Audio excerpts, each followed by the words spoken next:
I don't. Really? All right, bro. I admitted that One Piece is better than Naruto. Welcome, so Fire. for Chopper, I'm not like everybody else. Please, clear out.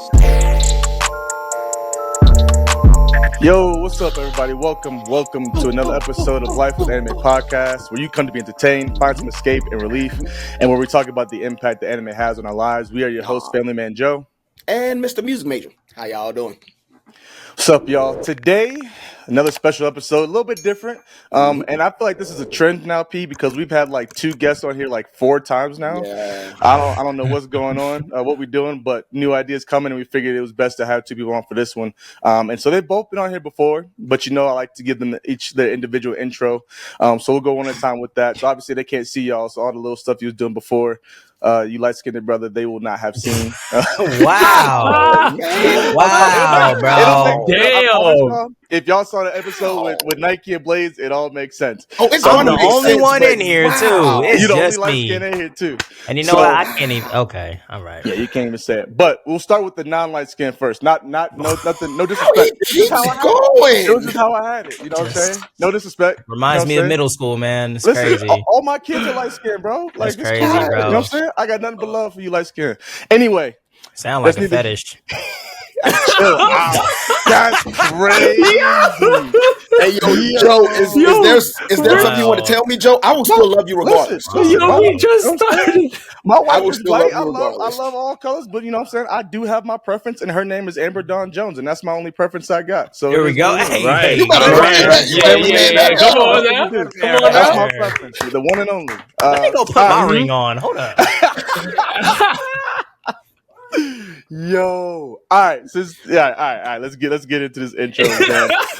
Wow. Now I was finna say if Tracy called you, now that would be That'd would be not crazy. Oh wait. Oh, we're going all the way left. Yeah, bro. Yeah. No, We're going Kendrick versus Drake right now. Yeah, that- Don't do me like that, bro. Don't.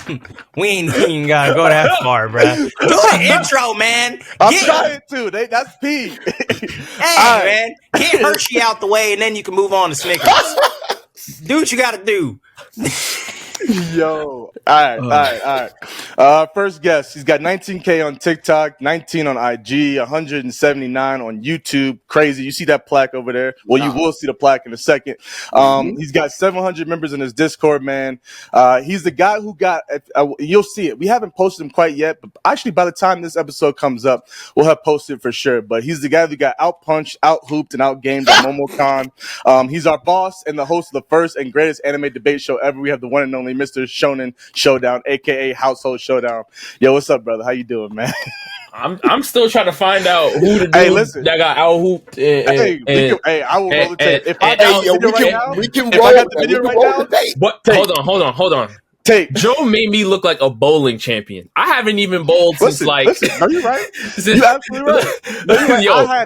I had my worst game of bowling ever. It But was Rob a a hooper. bad- Oh, You okay. a hooper, right? Okay. All That'd right. be like if you out footballed me, then we got an issue. But you the hooper, right? I'm not a hooper. Listen, we You can know get what on I'm that saying? football field too. You know how I do. Hey, you don't want that smoke. You know that. You know Nah, dang but- well. Man, I'm just happy to be here. Like I said, NFL players hit me up to be on the my pod. Like gosh, it's crazy. bro. Hey. It's crazy. So Unless something change, as of right now, your boy is unemployed yet again. Still, that ain't changed. It won't last. Let's see. Thank you, Preston. We know what it is. But I'm just happy to be here. Thank you guys. Thank you, Preston, Joe, for having me on. And yeah, it's a good day. Absolutely. Appreciate you, bro. All right. To our pineapple down below. So that if you watch the previous episode, you should know. But this brother got 253K on IG, 895 on YouTube. Hey, that man, that 1 milli coming. I'm excited to see when that hit. That 1 milli coming. 2.7 M's on TikTok, 53.4 followers on Twitch. Yes. Just hit 4K subs again last night on Twitch, which is crazy. Glad to be part of that. And then 2.4K in his Discord. Outside of his fire content, he is the owner of HQ Dance Studio. Don't get on his bad side and don't let him pull up because he will slap you with a bag of tortillas. We have the one and only pineapple, Mr. I'm Tracy Allen. Tracy, what's up, bro? It's real nice to have an intro from the Hulk. I appreciate that. That's crazy. Never thought that an Avenger would be talking about me like that. That's crazy. Yo. You know what I'm saying? They out here discriminating against Reese's Puffs, which is wild. Hey, one of my favorite cereals growing up. Okay, so it is a fetish. All right, I get it now. Yo, callback. We love the callback. First is Amber, now it's just cereal. That's crazy. That's crazy. That's wild. You know, we got Pressure P over here. I can rely on him at any given time. You know what I'm saying? Rely on him for what? For hot takes that you don't agree with? Wow, Joe, so you're throwing everybody under the bus. I'm just saying, crazy work. That's crazy work, man. Guns blazing, bro. It's crazy. I'm just I'm gonna bring up Fairy Tale. I just want to bring up Fairy Tale. You know what I'm saying? Fine. Acnologia. He ain't made it there yet. It, you know, you ain't made it there either, Joe. I know, but I ain't hating on Joe. it. Hey, Joe, give me a hug, man. Come on, put your arms out. Give me a hug, man. You need a hug, dog. There you go. Give me a hug, man. Hey, don't squeeze him too tight, Joe. Don't squeeze him too tight. Relax, brother. Yo, you know what's wild? Actually, so one of our coaches, I gotta make sure I don't know if I have that one. I hope I do. One of our coaches, like for Christmas, like we do like gifts for the LB room, or whatever. Like each position group does gifts, and he got us pictures of all the linebackers and the coaches in their room, and we were the Avengers, and I was the Hulk. Yeah, that makes so sense. If I can find that picture, I'll put it right here. But I don't know if I still got it. So all you need is a Hulk Smash T-shirt. That's all you need. Know what I'm saying? Well, matter of fact, when's your birthday? Chill out. It already passed. So you know what I'm saying? You got a while. Christmas ain't that far away.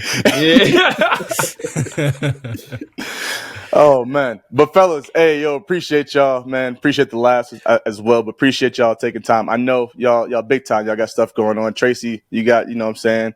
You got your stream that you got to get to, your dance studio, wifey. You busy, bro. Oh yeah. And then the one that made us change schedules, we had a set time and we had to push it back 2 hours. Oh, I don't know what it was. He wouldn't tell us what it is, but he's the boss. You know what I'm saying? Showdown Syndicate is our boss. We don't know what's going on. He ain't gonna tell us. It's above our pay grade. We just the janitors around here. We just the janitors. So we don't know. But he had to change our schedule by 2 hours. Go ahead, I had to call Jesus just to make sure he was okay. You know what I'm saying? Y'all crazy, bro. He had choir practice, rehearsal, whatever it was, man, and he had to change it up. Check it with God. Rob said, "Yo, this Rob though, God." You know what I'm saying? Is that cool? Is that cool, Jesus? Like, can we switch? You know, I was cool with 2 different times. I just want to put that out there. I said yes twice. Yeah, I mean, don't do that because we had a whole different day hoping last week, and you was too busy for that. So don't do that. That's fair. Yeah, I mean, Tracy almost got $1 million. Rob, man. You know what it is. You know what I'm saying? I'm just out here. Don't try to take the pressure off yourself, Rob. Don't do that. Don't do that. Yeah, don't do that. What is that? Lime juice? some lemonade with some cayenne pepper in there. No, I put some. I made a little mixture. So I had some water, then I put some orange juice in there and some strawberry. Actually, strawberry limeade. I just mix it all together. You know, I like doing that. I make my own little, you know what I'm saying, little drinks and stuff. Yeah, I mean, we got you making drinks, and we got Tracy making whole meals for himself. We had to wait. Yeah. But we had to wait to record until Tracy was done eating. You know, I was hungry. Bro, you made Preston watch him. I waited. It's 3:30. It's 3:30 for Preston. Almost 4 now, and he ain't ate yet. But Tracy had a whole plate. With the food. I didn't know that Preston was hungry. That's cool, bro. I pulled up with it. It was too late. I was already 1 bite in. Tracy Meals on Wheels coming up. You know, just keep making your drinks, Rob. Keep making your drinks. I don't know what kind of concoction water, the mix orange of juice, water is strawberry crazy. I was about to think limeade the mix of water That's crazy, bro. And you know what's weird? Good, though. You know what's even more crazy is you look like the type of person to do that too. So like, I'm not surprised. What's that mean? What you mean by that? I don't know. You just look like you be in the kitchen just formulating stuff. I don't know, bro. Look, going through the pantry in the kitchen, like what I got in the fridge. Let me. When he was younger, he was like, "I got some lemonade, I got some tea, I got some water. Let's just see what all of this." Hey, yo, tea is crazy. Nah, but you know, but actually that kind of Palmer Coke. Yeah, that's what I'm saying. That Arnold Palmer with Coke. With Coke though, it's crazy. I never heard of that. Okay, yeah, you can try it for me. Yo, review that and then get back to me. Wow. Go ahead, Joe. it ain't even on me. So, go ahead, Preston. Yo, before we get started, what do you guys? Let's I can't even talk. I'm sorry, you guys are ridiculous. Before we get started, you guys plug your socials. Where can everybody find you guys? Not that they don't know who y'all are already, where they can find you, but just in case. Joe, let them plug their socials. You let us know. Joe. Let us be us, man. Regular people over here. They time people, yeah. Whoa, let's start now. Let's not do regular, but I am a regular human being. Go ahead, Tracy. Anyway, go ahead. No, I want to let you go first. You know what I'm saying? No, you get to go. I introed Rob first. So I get finally. All right, the fetish is working in my favor. Thank you. That's crazy, bro.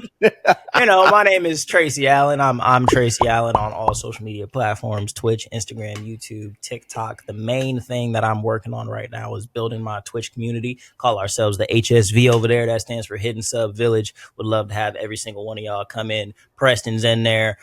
Joe's in there, Rob be popping in there, dropping $1 million on me because he's rich, and so it's crazy. It's really wild out there. So yeah, that's my main thing right there, bro. Oh my gosh! Hey, look, man, don't do it. Don't. You already know. I already know where you're going. I'm not gonna go there, but I will say Tracy was up in Twitch HQ. I'm telling you, he was. This is a different level of stealing snacks. Okay, taking all the snacks. All the snacks, they had premium snacks. Bro. Premium. Yeah, they were free. Not the regular snacks. Premium snacks. They were good, bro. I'm not gonna lie. Man, maybe one day, man. I'll dream. I'll keep dreaming. But let's not act like you wasn't on every video, right? Yo, and this man literally was on YouTube's YouTube channel. So let's not act like I ain't done that. Exactly. So let's chill out with all that. I'm curious now. Nah, listen, man. My name is Rob. Shonen Showdown. Thank you guys for having me. And you can follow me at Shonen Showdown on Instagram, the Shonen Showdown on TikTok, and the Shonen_Showdown on Twitter. And I do have a Twitch, but I've never started streaming because when you have greats like Tracy around, it makes it hard to really get started. So, but we'll figure something out someday. And I want to put on the record that I have talked to Rob about him streaming on Twitch. Okay? Don't you got phone call conversations with this man, and I want him to stream on Twitch. I'm waiting on him to do it. Okay, hey, Rob. I'm waiting. You got a whole gaming YouTube channel at this point. Like, what you doing? Streaming is like. You are I don't know, like content creator now. What you know what I'm saying? Have some fun and put a camera in your face. Come on, bro. Yeah, I just feel like I'm like, I gotta try it. I'll bring you on as a guest a few more times so you can get acclimated with the environment. Yeah, streaming is just like it's a different thing, So I'll figure it out. Yeah. There you go with his juice again. So, fellas, is there anything new that you guys are working on that we should be on the lookout for? We'll actually start with Rob first, and then we'll go to Tracy. In terms of like videos, whatever's going on, whatever you got big coming on, Well, I did another video at MomoCon, and actually, I did 2 other videos at MomoCon besides the tier list that will be coming out soon, hopefully. And I'm definitely going to be planning to shoot more content at either Anime Expo or DreamCon, which is going to be a really, really cool panel. I'm planning on doing the anime report cards again, but this time, hopefully I'll have more time in a bigger room because a lot of people want to compete in there. A lot of fun. And I definitely am planning to do another Kuroko style video that I did last year. Yeah, that was dope. Yeah, I'm hoping to do another one this month. So yeah, I got some stuff coming up. Cool. Let me get the invite to be on the team against you, bro. So we could squash this real quick. I don't know if you want that, Joe. You know what I mean? Whenever you're ready. Like I said, you don't want. I just need an invite. You the man in charge. So if you don't want to invite, it sounds like you the one that's scared. That's all I'm saying. Joe's an athlete. I don't know if I can't see him playing ball. Like I know you're an athlete. Y'all, that's perfect. I hope y'all feel that way. So when it happens, y'all wasn't ready for it. That's on y'all. You want to fly out, Joe? As long as it's not a strength competition, I'll compete against Joe. Hey, if it's a speed competition, I'll do it. Yeah, Tracy. Tracy, you saw the video, Tracy. I did. I could run faster than that, bro. The 20, I saw that. That was really wasn't nice. my fastest. Okay. All right. Tracy, hey. All right, brother. I'm letting you know I'm fast, bro. I'm not slow. I didn't say you wasn't. All right now. Okay. All right. Yeah. You I mean, y'all big old New York steak strips on your arms. I'm telling you, bro. Yeah, I know. Popeye. You know what I'm saying? Hey, right there. Spinach is my favorite vegetable. Yeah. You know what I'm saying? Actually, it makes sense. Mine too. So See? I can rock with you on that. Spinach is good. Never mind. Yeah. But nothing. All right. It's my turn. When it comes to yeah. Go ahead. All right, man. You know, I ain't working on nothing. That's cap. Straight cap. Nothing is happening right now. Where you about to go? How about that? Where you about to be at? The rest of us ain't been to and want to be. Okay. Right. Yeah. By the time this podcast comes out, I'll probably be in Japan. Crazy. For about 2.5 weeks. Woo! Not on business. It's just a vacation. But hold on, 2.5 weeks? Yeah, 2.5 weeks is crazy. I'm gonna be gone for 17 days. Hey, that's dope, bro. Damn. I didn't know it was that long. Man. That's crazy, man. I'm it took a lot of planning. Support been going crazy. Hey, crazy. Yeah. I've been planning this for a year, bro. I can't just do stuff like this out of nowhere, you know. But yeah, you know, I'll be out there in Japan. I'm planning on live streaming while I'm in Japan too, doing an IRL live stream, walking around Tokyo, Kyoto, Osaka, and all those places. But outside of that, yeah, just normal day-to-day content for me, and still building this Twitch community. That's my main focus all 2024 is Twitch, while keeping up with my regular day-to-day content too. So yeah, that's about it for me. Okay, I can't wait to see all the stuff from Japan, man. I can't wait to see it. Is this your first time going? It's my first time out the country. Okay. Oh, word! Oh, wow. Okay. Okay. Never been. I just got the passport like a month ago. Wow. Shout out Keats, light skinned brothers in Tokyo. I can't use the actual words, you know what I'm saying? But that boy be out there, man. Everybody's been to Japan except me, so like it's time. Me too. No, I don't know about everybody. Yeah, that's all. I don't know. I ain't been. Right. Must be nice, you know. Yeah, Must be.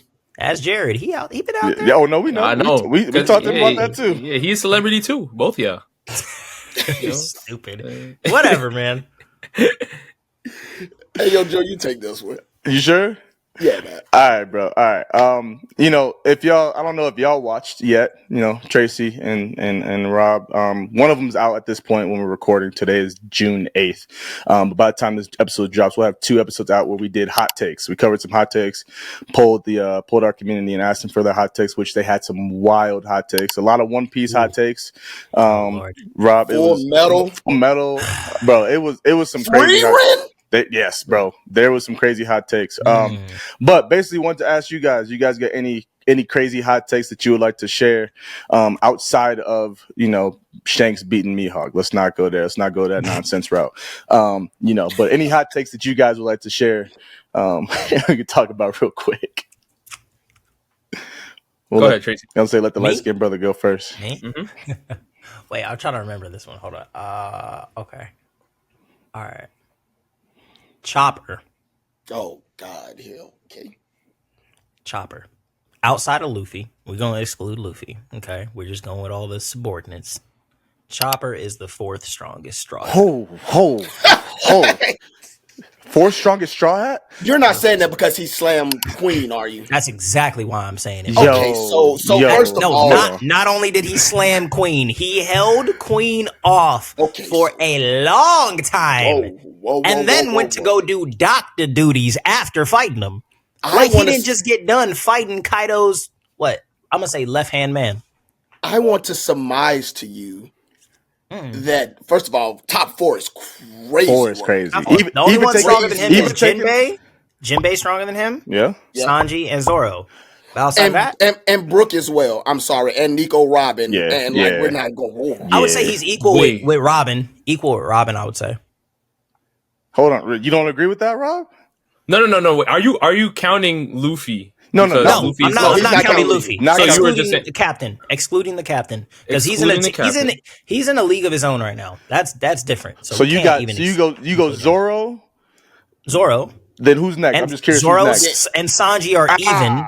Zoro and Sanji are even, bro. Okay. They are I'm not even. mad at that. Hey, I'm not mad at that. I'm not hey, mad They at are that. even. Hey, yo, no, don't look, do look, that. look. Don't do Zoro that. just gets all the coolest fights. Talk. That's all it is.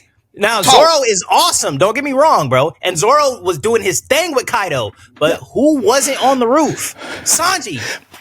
Sanji doesn't get to do the cool stuff that Zoro gets to do. Tracy is absolutely right. And here's the thing, real quick, because Tracy is absolutely right. Because anytime Oda writes Sanji, it's always like I'ma smack Sanji down to prove a point to let them know how strong the other person is. Sanji never has like great moments like that. Even if we talk about Queen versus Sanji, it was almost like Queen was a gag character. Now we know how strong Queen is, but the fact that y'all made him that much of a gag character kind of like dim the light on Sanji to let people know like, hey yo, Sanji just took out like one of the third strongest. But because like Queen is such a gag character, it didn't hit as hard as a Zoro versus King, in my opinion. But also, Sanji was fighting King and Queen by himself. And did what?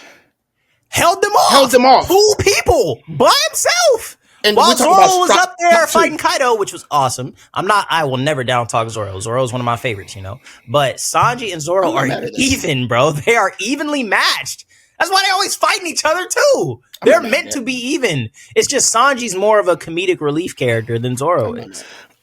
That Chopper one is wild, but okay, I agree. You know what I love about this? You know what do you love about this? I think you've been cooking over there. What's up? Listen. When we were in MomoCon, we had this very same conversation, and the look on Joe's face just brought me the biggest joy in the world. You know what I mean? Because you see how so you as big of a Zoro fan as he is. There's a level of people that can appreciate Zoro, and then you have the delusional Zoro. I'm not delusional. Joe is hovering into the delusional side of the Zoro fandom.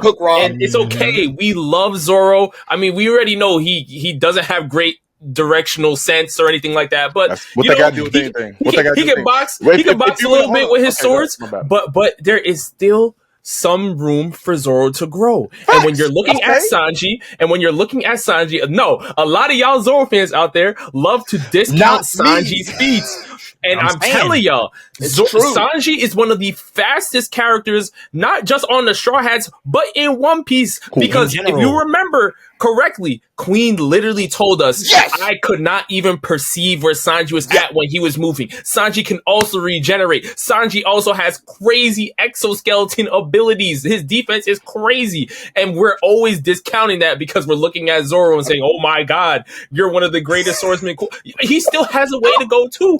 Give Sanji his flowers. Bro, that's all I'm saying. You can give Sanji his flowers, bro. You can give some. I'm not saying don't give Sanji his flowers, bro. I have a moment as to why I don't like Sanji. I used to be a Sanji hater just for the sake of like I'm gonna be on Zoro's side, but I always have respect for Sanji. I may not have shown it, but I respect Sanji. I did. I was about to say, when did you ever show it? We talked about this though. Like I think Sanji's a great character. I do like his character.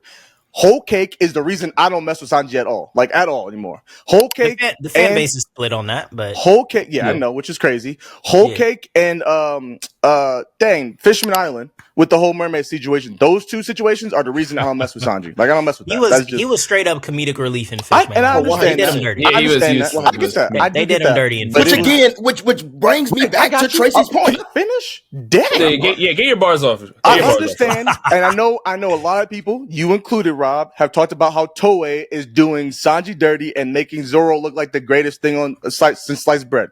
I get that. I'm not denying that at all. Mm-hmm. I'm also not saying that Sanji ain't cold. He is. He is not Zoro cold.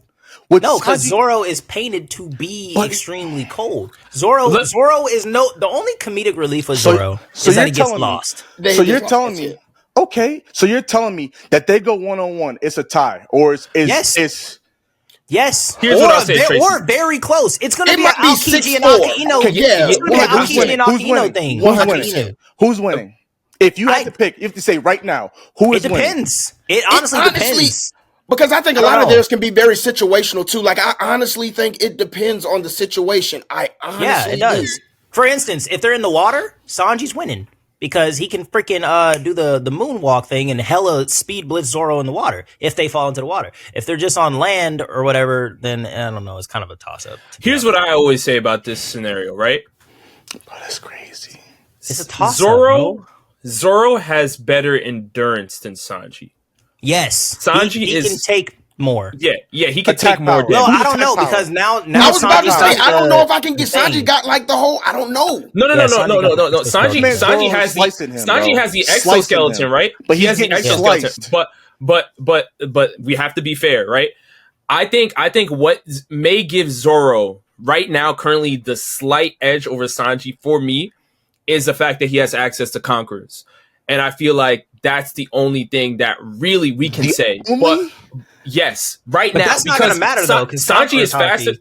Well, I mean, it matters for the fact of him. He scarred Kaido, so that's where the Zoro fans right now, the Zoro fans right now have Sanji. Sorry, manga spoiler. Quick manga spoiler. Mm-hmm. This man, Sanji, Joe doing spoilers. Because I don't mess with this.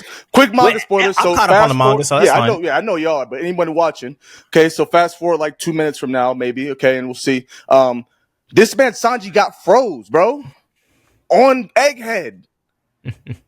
Bro, what you telling me? You telling me Zoro's over there getting froze like that? Do we know why though? Gorosei? Bro, come on now. By a Gorosei number 1 and number 2. Did that happen in the recent chapter? Because I don't remember that happening. No. When he first pulled up, the very beginning when the fight when Saint Saturn first pulled up, Sanji couldn't move. Sanji couldn't move. Oh, that's right. Okay, I remember. But it's a Gorosei though. Okay, personally, all right, Joe. Let me ask you this. Saint Ethan right now, because remember, y'all Zoro fans were, it's really Mihawk and Zoro. Hold on. And I always said, keep your eye out. Hold on. I'm not like everybody else. You may feel that way. But you keep doing that. I love Mihawk. Do I truly think? Obviously, we did the video with your tier list, and I switched it to mostly because I wanted to get a reaction out of you, right? Do I think that Shanks is stronger than Mihawk? Most likely. I won't say for sure. Shanks is stronger so than you Mihawk. really 70-30 in Joe? 70-30? Shanks is one thing I do that on. It wouldn't make sense for Mihawk to be stronger than Shanks. Yeah, it wouldn't even make sense. Yeah, it wouldn't. It truly doesn't. It truly doesn't. Do I still want to see that happen? Look at Rob. Do I still want to see that happen? Wow. Absolutely. And today, I'm going to still say, if they pulled up right now and had a fight, I'm still siding with Mihawk just because that's my dog. Okay? I'm a swords guy. I like swordsmen. Shanks ain't a swordman. He a hockey man, right? So I ain't picking Shanks. And we're going to talk about Shanks here in a minute because I don't trust that man. Hey, Joe. There's no way that y'all truly think. I don't even remember what point I was making. I just want to truly think that this man Zoro has even a chance of losing to Sanji. We were talking about say one thing. Go ahead, Tracy. I'm gonna say one thing, and it's a common thing. Actually, there's two common themes when it comes to Zoro and Sanji. The common thing is Zoro always gets to fight the number 2. Always, without a doubt. Because the number 2 should always fight the number 2. He always gets the opportunity to fight the number 2, though. Okay? Unless, hold on, Tracy, because there were times where Zoro wasn't really measuring up. And there was other people who had to fill in. Name one. Like Law, name one. Like Yamato. Yamato is definitely one. There's characters that had to fill in 4 seats where Zoro could not really. Yes. I'm trying to understand. I'm trying to remember the moment you're talking about. When did Law step in when Zoro couldn't do what he's supposed to do? On this roof? On the roof, what happened? On the roof, what happened with Caesar too? On the roof, what happened with Kaido? I'm about to be one. I'm about to be the Zoro fan talking about. Okay, I'm just on the freaking roof, bro. I'm just being honest. Okay, y'all talk about how Zoro always gets all the dope moments. Well, there you go. He has a couple moments to where he fell down, but guess what? In the most recent moments, he up. Okay, if we're going most recently though, too, Sanji also from the jump when he was introduced to now, he takes a lot longer to actually get serious than Zoro does. Whose fault is that? No, I'm saying that's just Sanji. But we're saying in a situation where they're both 100% serious. They are even. Okay, I got a situation for you. When Sanji finally took Queen seriously, When he finally said, "Nah, bro, I gotta lay this man out." It took a mouse and a girl. But you already know. First of all, you already know his vices. So let's not play like those type of situations. Because again, if it was situational, then and that was the situation versus him versus Zoro. Zoro stepped in and saved plenty of females. Zoro was so serious against King. The whole fight, Zoro was trying to take King out, and it took Zoro a lot longer to beat King, because King is at least in anime time. At least in anime time, it took longer for Zoro to beat King than it took Sanji, when he's getting serious, at least, to beat Queen. Sanji was not serious throughout pretty much the whole situation. He was just like, I'm just fighting, I'm doing my thing or whatever. Then he gets mad and he gets serious, and he knocks Queen out. Almost dog walked quick. It looked easy. Who is stronger? And I think stronger, King or Queen? They are close. Who is stronger? I don't think that.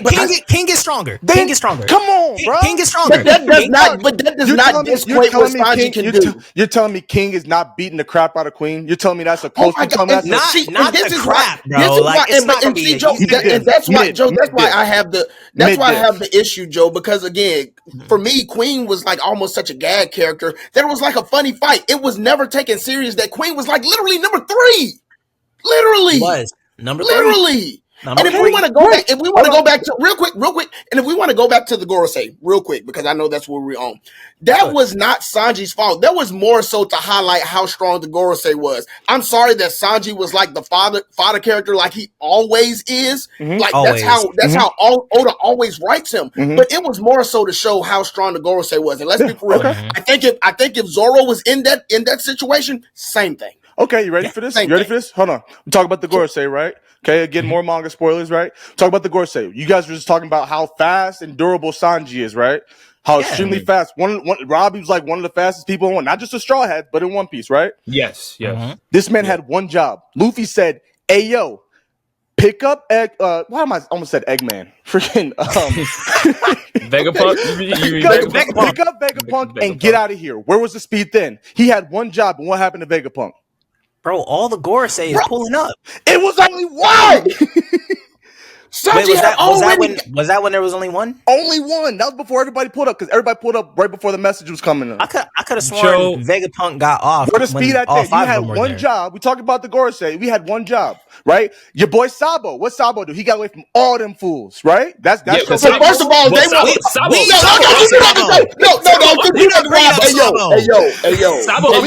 We can't run away. We can't run away real quick as fast as you supposedly are. First of all, those are two totally different situations. Those are it really is, bro. You can't break Sabo. But you're talking about different situations, right? He's super fast. Get away. You can't do one job and get away. My God. Are we getting the order correct, bro? Stand your ground. I said get away, bro. Come on now. Are we getting the order correct though? Because like my brain is a little hazy right now on the manga. I gotta reread it, but like I could have sworn all 5 of the Gorosei was there when Vegapunk got hit. I don't think so. I could have sworn they were. Because it was just Saturn and Kizaru when that happened. Yeah, I don't think because they summoned them. Yeah, it was more recent. Yeah, it was just them but too? Joe, I hope you're not doing what I think you're doing, bro. What am I doing? And that's picking apart some small Sanji L's. Because if we could we could look at Zoro's L's too, and it would be a long list. Okay, a long list, bro. If that's what you truly want to do, go ahead. No, I'm not here to do that because I've said Zoro has conquerors. Sanji does not, and I feel like that is the main factor that we can point to. All I'm saying is that for the Zoro fans out there that say Sanji has no shot, I'm like you're dead wrong. I didn't say no shot. I'm not saying. It's definitely not low diff. It's not a low. It's not like Zoro pulling up and slicing the man. It's a high diff fight, but Zoro's coming out on top. Extreme diff. It's an extreme. I would say okay, just for the sake of we're supposed to be talking about Chopper. I know. By the way. I forgot we forgot about Chopper. We're talking about Chopper, my boy. I would say okay, 49-51. Zoro 51, Sanji 49. It's going to be very high diff. Like, it's going to be hard. Mm-hmm. If that's really the argument, it's got to be at least that close. It has to be. If they're not 50-50, it's got to be 51-49. They're super close. You better pray Yamato don't join the crew. Better pray. Because it's a wrap. Because we all know. I need Yamato to join the crew for real. I really do. Yeah, but the Zoro fans are gonna be sick. Who gonna be sick? You now. Oh yeah, because Zoro would no longer be number 2. Yeah, for a period of time.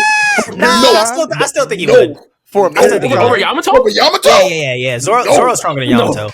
Zoro's stronger than Yamato. Yamato didn't hurt Kaido. Yamato was boxing. He was boxing for a good minute. And she's been using conquerors since. I'm not saying Yamato is far off. Yamato is right there with him, but Zoro actually, for real, hurt Kaido, though. Zoro's stronger than Yamato. Hey, Tracy said it. I ain't have to. Yamato literally beat. She was boxing Ace with C Prism Stone handcuffs. Remember, Ace was somebody that was praised to be like. But we saw what Ace is. Ace is not as strong as everybody makes him out to see. As much as I love Ace was my dog until I saw. I don't. She was nerfed. C Prism Stone handcuffs. Ace lost to a Blackbeard with 1 devil fruit. Okay. So Blackbeard. Who's a Yonko? Who recently got that devil fruit. He wasn't a Yonko at the time. We can't do now he's a Yonko, but he wasn't. And he didn't even have his devil fruit for that long.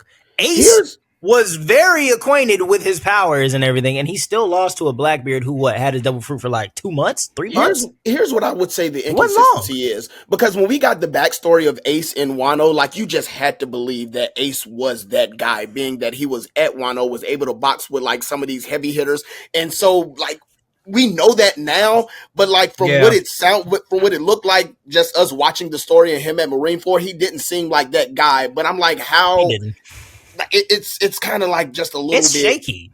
It's very shaky. Real shaky. You know, like we can say that Ace is probably as strong as like Luffy and Fishman Island. Like that's probably about how strong Ace was. Fishman. I know Ace had conquerors in the light novel. That's in the light novel. Oh, I didn't read the light novel. Oh, I didn't read that. So I mean, we ain't saw. He boxed Whitebeard. He lost to Whitebeard. He lost to Whitebeard. A lot. Yeah, he boxed him though, but he lost a lot. I mean, you know, but Whitebeard wasn't serious, bro. Yeah, I mean, I still think to fight Ace with C Prism Stone handcuffs on, that's a feat. For sure. And that's still for sure. That's definitely a feat. Like, yeah, that's OD. You know what I mean? It's definitely a feat Yamato for sure. But yeah, I'm just looking at Yamato versus Kaido though. Yamato versus Kaido, she was holding her own, but she didn't like do real damage. And I think that's my thing is like for her to hold her own as long. Yeah, Zoro did do damage, but I don't know if Zoro would be able to hold his own for that long. But that's what I'm saying. Zoro put his all into one attack. And he scarred Kaido, and Kaido was like, "Oh, like stand proud. That was cute." Yeah. You know, you didn't even get me to drop to my knees. He was crazy. Not like he didn't have flashbacks. Kaido literally said, "Yo, Zoro, you couldn't get me to drop to my knees." He did. Am I capping? Or did he say? Didn't he say that? That's cute as wild. Bro. That's cute. That's cute as wild. He literally said, "Yo, you couldn't get me to drop to my knees."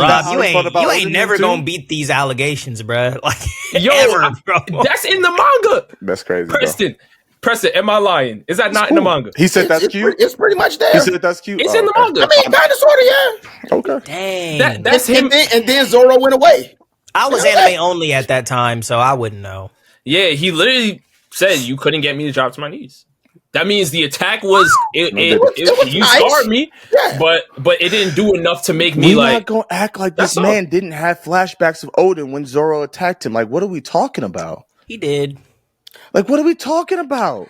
He did. So come on, bro. Come on, that's true. That's so are we literally about to equate Odin to like? Let's not do this. Let's not do this. The same sword that Zoro had, right? The same sword almost killed him with the high. He couldn't even hold Odin's sword. Let's not do this. He wasn't prepared. He didn't know what he was getting himself. Come on, bro.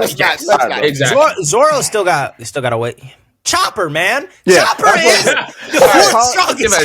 I apologize, y'all. This is what happens when we get the one and only Shonen Showdown on the show. It just becomes a One Piece anime podcast. I didn't even say Tracy went first.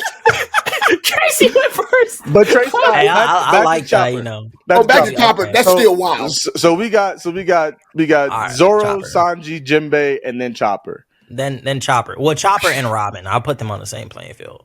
I think Brook is stronger than Chopper. I don't. Right. Okay, I think he might be, but he is yet to show it because Brook pisses me off. I was about to say Big Mom.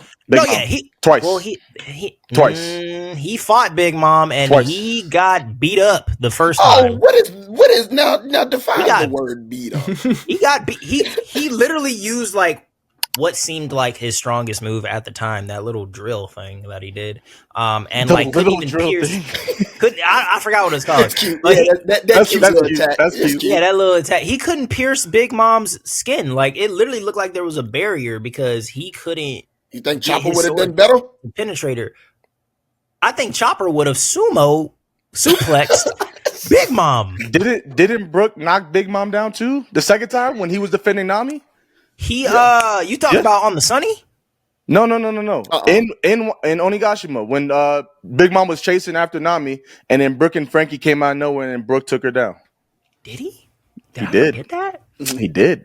Damn, it wasn't that's nothing crazy. like he ain't like. Yeah, I was about to say it was like a little bump boom. Yeah, it was a quick moment, but he was like, "Hey yo, back up." All right, let's go.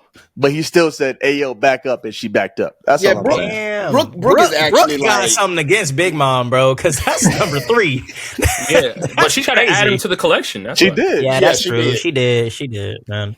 No, I don't know, bro. Chopper doing his thing against freaking Queen, and I'm more so thinking about it like this too. Is like you can't forget about Jack, who is on the Beast Pirates too, and he's supposed to should have been dead. Fraud. That's what we should have had. He's fraud, but he's $1 billion man. Okay, Katakuri's $1 billion man too. All right, but we're not going to dive into all that. All right, but it's assumed that if you have $1 billion berry bounty, you're supposed to be legitimately strong. All right, Jack was incredibly scared of Queen and King, and you see that a lot in his interactions with them. Yeah. All right. So for Chopper to to be going toe to toe with Queen, somebody who Jack is scared of, if Chopper wasn't such a gag character, Chopper could probably have $1 billion berry bounty.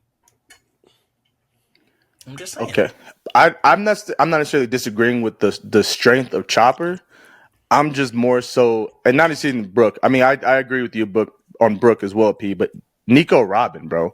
Like if Nico actually focused on being an offensive, on combat and being an offensive player, which is actually one of the hot takes we did in the first hot take episode we had. Nico Robin would be like that, bro. She'd be like that. You know what I'm saying? I think she definitely still has the ability and strength to do it. We just don't see it because she doesn't do it. You know what I'm saying? I was about to say, even now she's like that. I'm saying, exactly. She is. I'll put Chopper under Robin, but I wouldn't go further than that. Chopper's stronger than Frankie. He's stronger than Brook. He's stronger than Nami. He's stronger than Usopp. Facts. I mean, Nami has Zeus right now. Nami has Zeus. Nami has Zeus, which is a crazy thing. So I would go Chopper, then Nami, then Brook, then Frankie, then Usopp. Yeah, thank you. Usopp got to be last. Yeah, he has to be. Okay, we gonna see. Usopp about to get a power up in Elbow. Wow, you are really mad, Joe. Jesus, I hope he you does. are really upset, huh? No, I'm not. I really do. He just better get a power up. Otherwise, he needs to be kicked off the crew, bro. I need off the crew. That's crazy.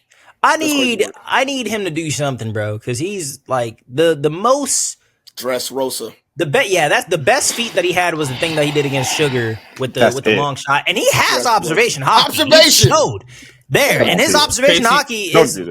Tracy, I got you, but like coincidental observation, not like let me tap in and do my thing. It's ain't just like coincidental about hockey, bro. If you do you know who his father is? Like, let's not. What's that got to do with all y'all anything? wrong now? What y'all wrong? He don't got observation hockey. You don't got observation hockey, Rob? No. Well, y'all are saying that was the best thing Usopp did. It was. Are you talking about Arlong? That Usopp did was fight against his own captain.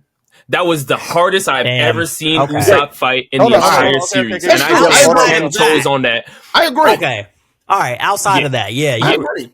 Okay. Oh, he's not on the list, so we can talk about that. I thought he was on the list originally. We actually Yeah, no. Hey, Rob, I'm with you 1,000%. Yeah, I'm with you on that. That's the only fight that we've ever seen Usopp go hard in. Exactly. But why? Why is that the only fight we've ever seen go hard in? Well, I mean, Arlong Park was kind of no. Nah. It was not like when he was fighting Luffy. You know what? No, it's not. It's not. I'll give him one more. When him and Chopper were fighting against the mole and the bat. The mole, number 3 and number 5. That was like the other one, right? Where we saw him stand up with him all bloodied up and stand on business. Luffy gonna be captain, but then Pirate Jesus. But then all of a sudden in Wano, Ayo Nami denounced Luffy 3 times. Wow, so we're really going to do that reference again, Joe? That's crazy. I forgot what I was about to say. Yeah, Rob. What's your hot take, Rob? What's your hot take? I know. I'm scared now. Lord. Let's get the question, P. But what's your hot take, Rob? Shoot, man. Should I stay on One Piece or? Hey, do what you gotta do, bro. This is the One Piece podcast at this point. We've officially changed our name to that One Piece Talk. Two. Hey, Tracy set the tone, man. I wasn't going in with. I didn't even mean to, bro. I was just trying to stick with Chopper, bro. Tracy set the tone, man. Jesus. Mine is that Sabo is. What happened, Preston? I ain't saying nothing. I'm listening. Are you all right? I'm good. Are you all right? I'm listening, man. That Sabo is... It's better than Dragon. Yes, he is. Hell no. Actually, we can go to Dragon. We can do that. Go with your original. No. Mine was just going to be that I believe Sabo is Yonko level. And I firmly believe that. I firmly stand on it. Not only is he called the Flame Emperor, but being in the room with the Gorosei, all transformed, and being able to escape, being able to go to the Holy Land. So now we're doing escape feats? Now you want to do this, Rob? Everything. Listen. Sabo. Oh, hey. Sabo is one of the greatest in the series to do it. The stuff that he's been pulling off for the Revolutionary Army is ridiculous right now.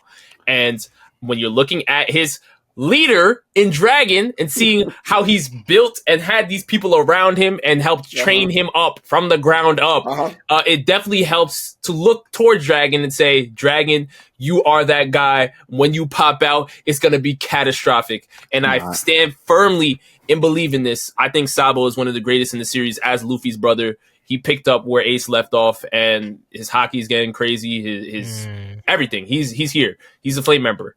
Rob. Yes. Rob. Go ahead, P. You want to go, Joe? No, I'm halfway with Rob. I'm 75% with Rob. I'm with Rob. That's more than halfway. I'm with Rob on Sabo, not on Dragon. So I am not there with Rob as far as Yonko. So if I may ask before I get into why I don't think you think that Sabo can take Zoro. Do I think he could? The question should be, how long is Zoro lasting against Sabo? Wow. I actually agree with Rob on that. I do think Sabo is stronger than. Are y'all crazy? Sabo is. I think y'all forgetting. So this is where this is what I was going to say.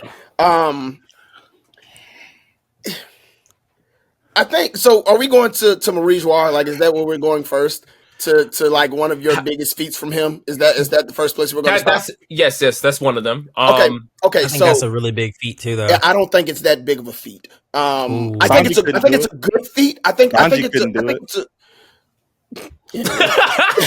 Sanji could do it from 1, let alone 5. Leave Sanji alone, man. Sorry, I had to get that in there. Leave my man alone, bro. We've talked about this before, Rob. I don't think that the two that were up there, which I think was Green Bull and Fuji, I don't think them two necessarily went all out. I don't know if Sabo would have stood a chance if both of them went all out. I think because again, and we saw after that, Fuji was not going all out. His morals were conflicted, and not only that, they were like, dude, if you rain meteors down up here, we gonna have more of an issue than you killing Sabo. So for those two reasons, yes, I think it's a good feat, maybe even a great feat, but I don't think it's one of those feats to like we actually get to gauge how strong Sabo is. Number one. Number two, I guess we're going to stay in Marie Joie when he was in the throne room. Mm-hmm.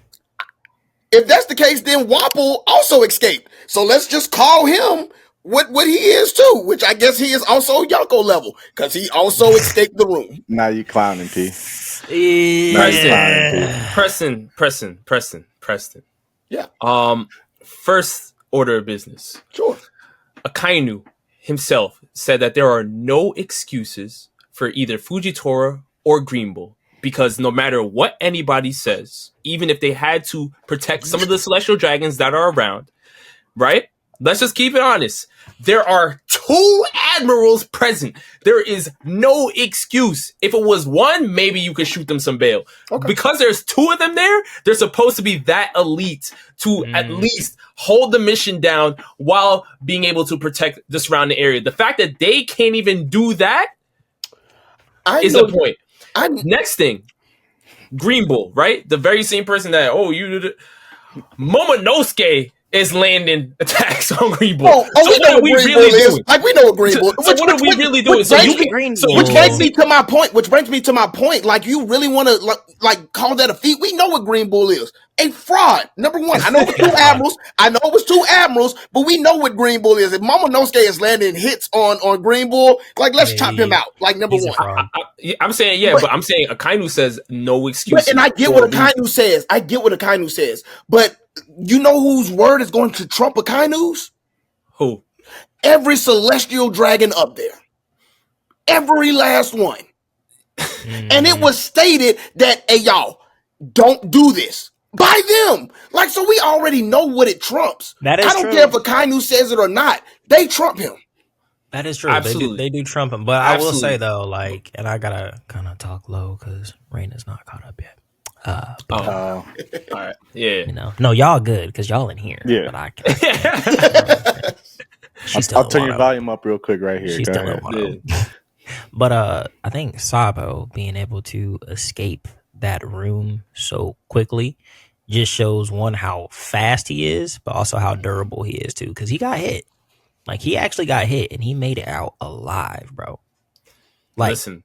Totally fine. Tracy said it for me. Sanji got hit too, and he's still alive. Sanji got Sanji ain't get away. Froze. Yo, like froze. I mean, he didn't really get like hit. Like, oh, we gotta kill this dude. Like, they full on had intent of killing this man Sabo because he just found out crucial information. Like, they were not holding back at all, trying to get him, and he was able to get away.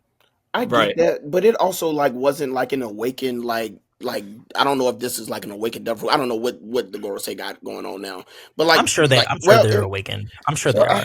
Just from like looking at the manga, and also though, we didn't really necessarily see the Gorosei like attack him. We just saw that he got like hit and like he got away. So like, but we can draw an assumption that they're like, oh, you're in this room, you're next to whoever this ruler is, Emu and stuff, and you just found out all this stuff. We can assume that they did a 100% all-out attack against him and he got away. That's what my assumption is, at least looking at that, because there's no way that they would hold back because he's way too close to some crucial, critical information here.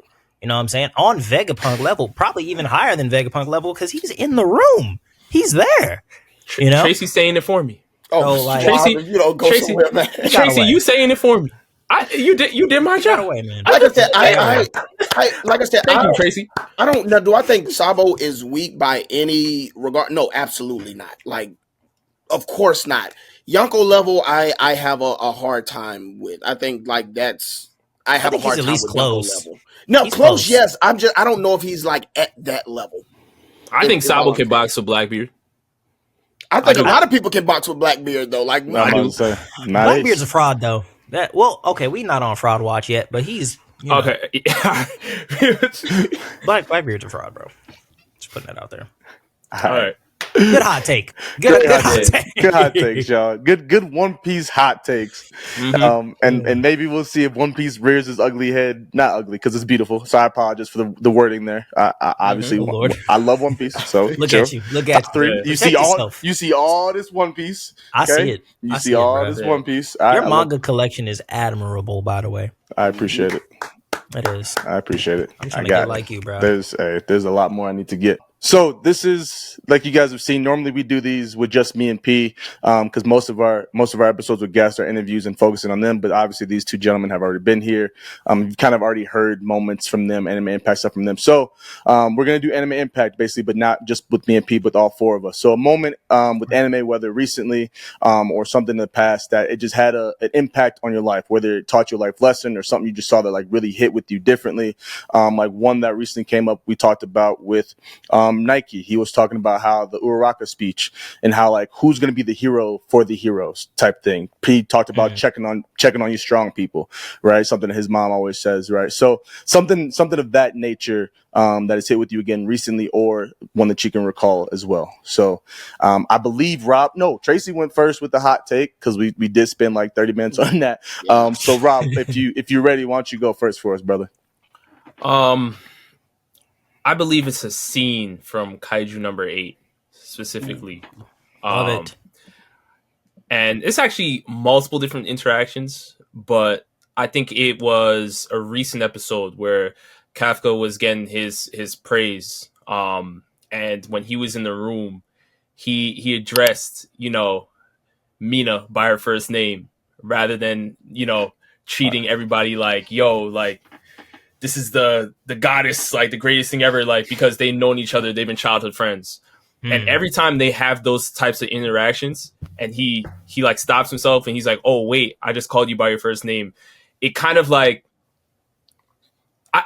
in a way, it kind of reminds me of like somebody that is really like is putting themselves like, cause it's kind of one of those things where it's like, you have to think it before it even starts to manifest and become what it is, right? Yeah. And Kafka has already been putting himself on her level from the moment they were kids to where they are now. Like he's already like mentally he's there.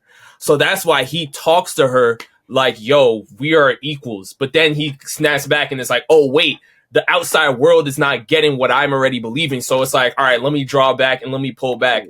And I feel like that is just like so great to watch every single time because he's not even like he's in his own world. And it's like people are starting to wake up around him, and starting to see that, oh, okay, like there's something different about this old guy, like let's actually champion him a little bit and stuff. Like he's special, and even though he truly is like the strongest guy there because he's a kaiju, but like he's keeping that under wraps as far as in the anime so far. But I just love every single time he sees her. Everybody else is like ready to bow down to Mina and all that stuff. And he's like, nah, like I'm with you. Like I'm going to see you soon. Don't even worry about it. Like I'm on that level. And it's just like, it's very impactful for me to watch because especially like, even being in this field, what I'm saying? There's a lot of amazing people out here. You got, NFL players, oh my God, big time Twitch streamers and all types of stuff. Shut up. And it's like, yo, like one day I'm there. You know what I mean? Like just wait for me, That's crazy. And that's like, that's what I really love about it. So I'm gonna actually piggyback off of that. I'll say real quick, Tracy, before you go, I definitely won't let you finish. But Joe, I'm talking about future self. Go ahead and zoom in on Rob's plaque there on the wall, real quick. So everybody, make sure we see that clearly. All right, bet. Tracy, go ahead, brother. Go ahead, do your thing. That's crazy. I'm gonna actually piggyback off of that one because I was gonna go back, but since you kind of brought up like Kaiju number 8, that's like my favorite series that I'm watching right now, and I am caught up on the manga too. It's actually the first manga I've actually picked up that I've read without watching any of the anime was Kaiju number 8. Okay, so I'm recently getting into manga, and I'm fully caught up on that bad boy. I got all the volumes except they just released volume number 8, the hard copy, so I need to go ahead and pick that up. Oh, you got the hard copies. Yeah, I got the hard copies. Oh, okay. Yeah, shout out Viz. They sent me all the volumes. So what's up, Viz? How y'all doing? How y'all doing? Hey. What's up? Nice to meet you. Shut up! Don't do that. Hi, no, but my name Preston.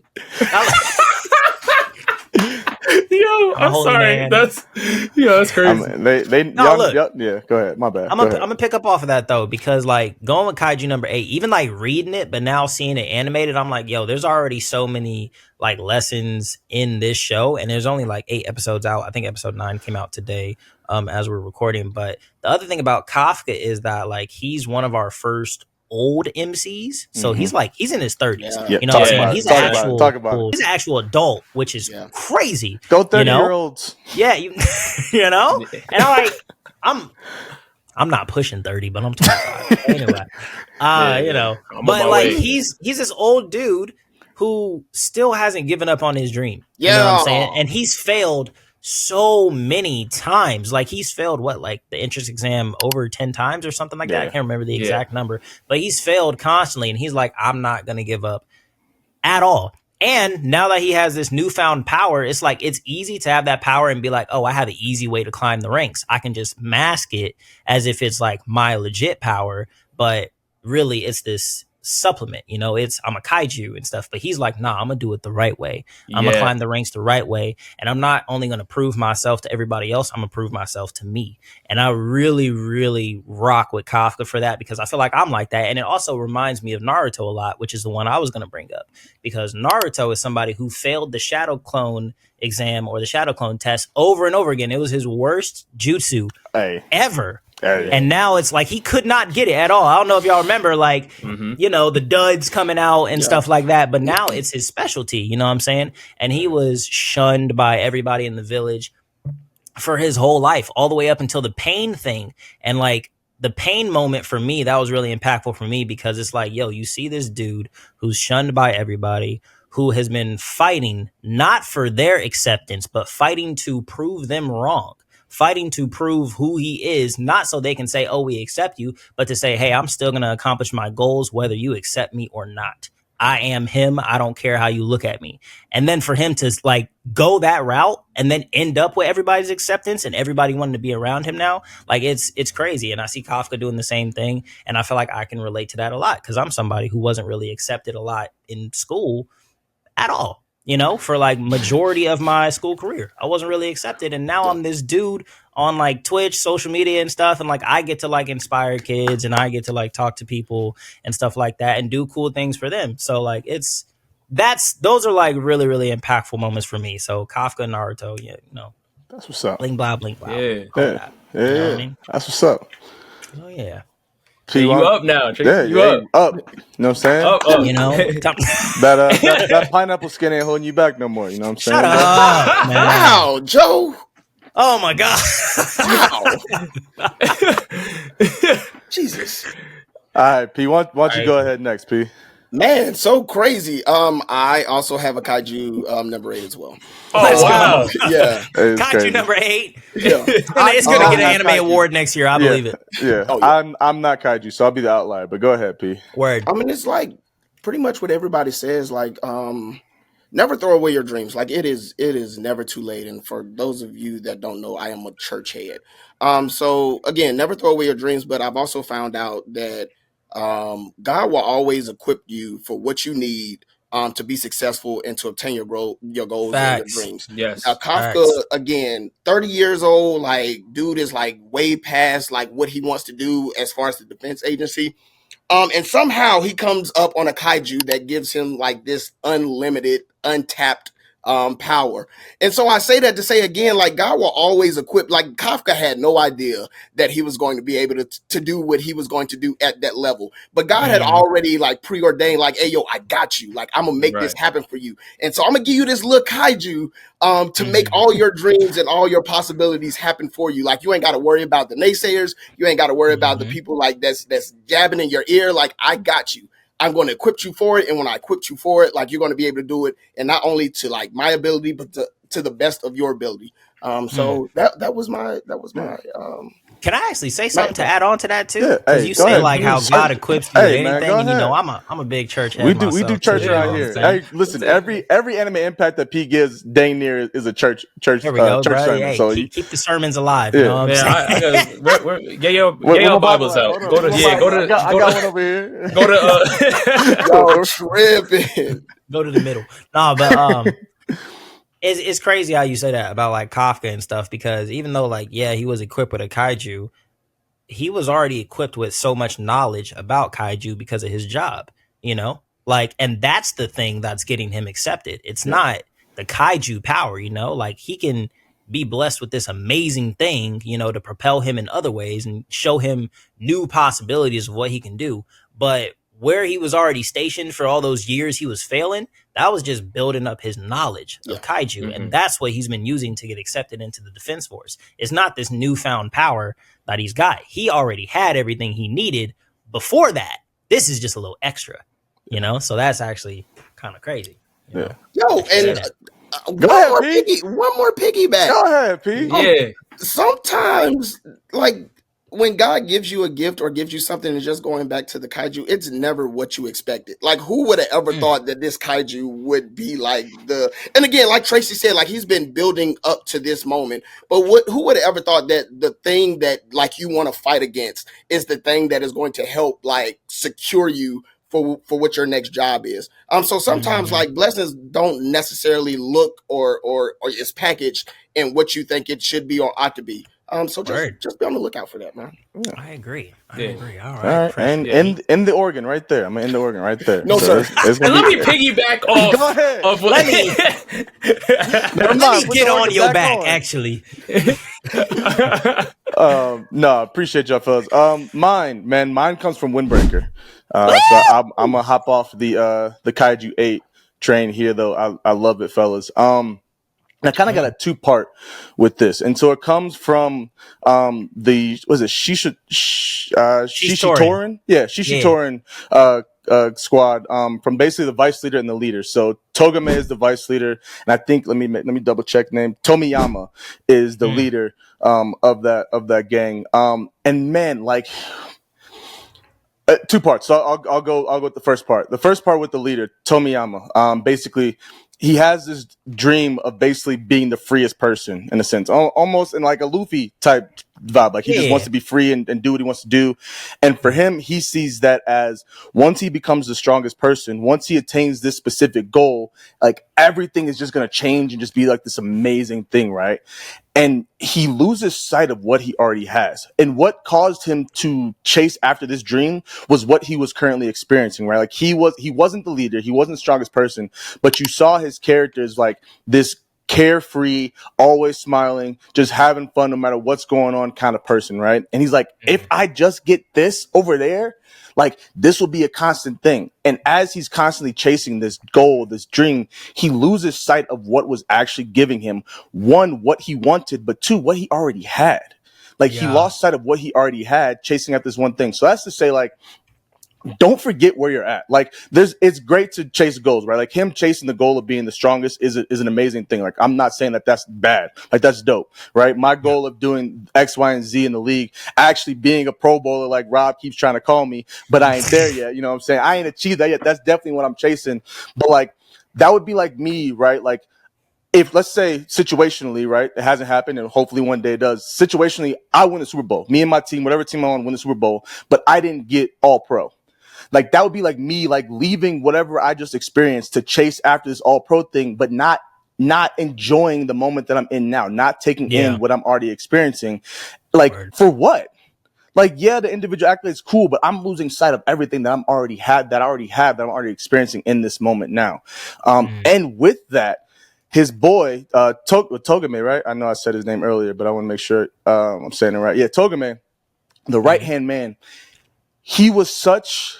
And I love his character because he was such a loyal friend in a sense, right? That he decided, I see the change in my leader and in my friend, and I want to protect his spirit. Like I want to protect who he is as a person.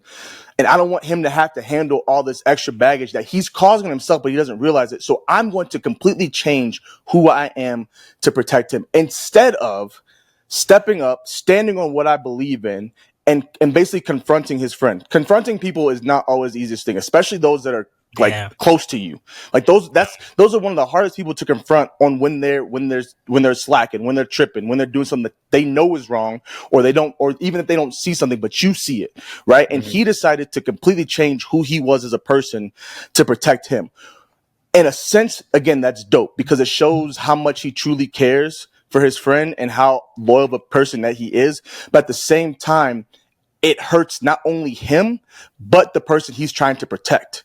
And then everyone else around him. So like my whole point with that is like, stand on your values, stand on your morals, stand on what you believe in. And when someone, especially someone close to you, is tripping, call them out on it. It's not the easiest thing. I have struggled with it. There have been people I've just like, hey, like I should say something, but I don't.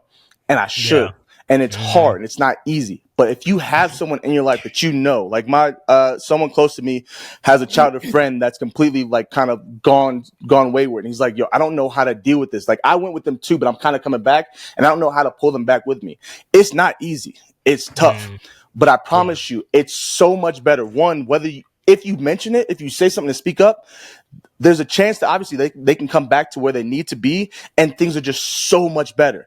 And even if they don't, and you say something and they don't, at least you understand that it's not your fault. Like you don't have this burden, this guilt about you not speaking up because if you don't, it's no longer on you if you speak up about it.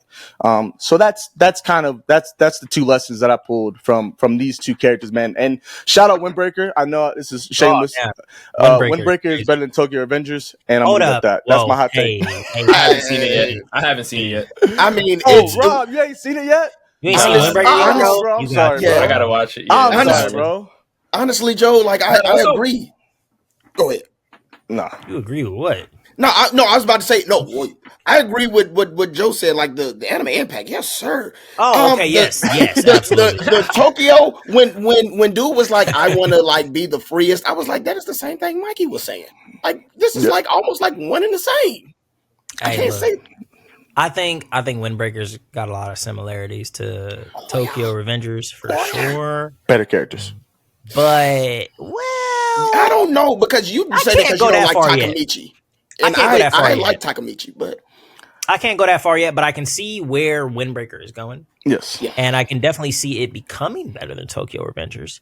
Yeah. But Tokyo Revengers, every season has had me locked in. But anyway, on your anime impact thing, I think that is very, very important to stick to your core values in every single thing you do. And not only live it for yourself, but live it for the people around you too. Just like what's his name, Togame and stuff like that. Like he should have done the same thing, you know, and now he sees that his friend has fallen further, but not only has his friend fallen, he's also fallen further. Right. And he's even like forgotten what his values are because he didn't stand on them, you know? So it's very important to do that in life because you never know, like something that you say might definitely change the course of the people around you, but also yourself, you know what I'm saying? And ultimately you are who you surround yourself around too. That's just an unfortunate thing.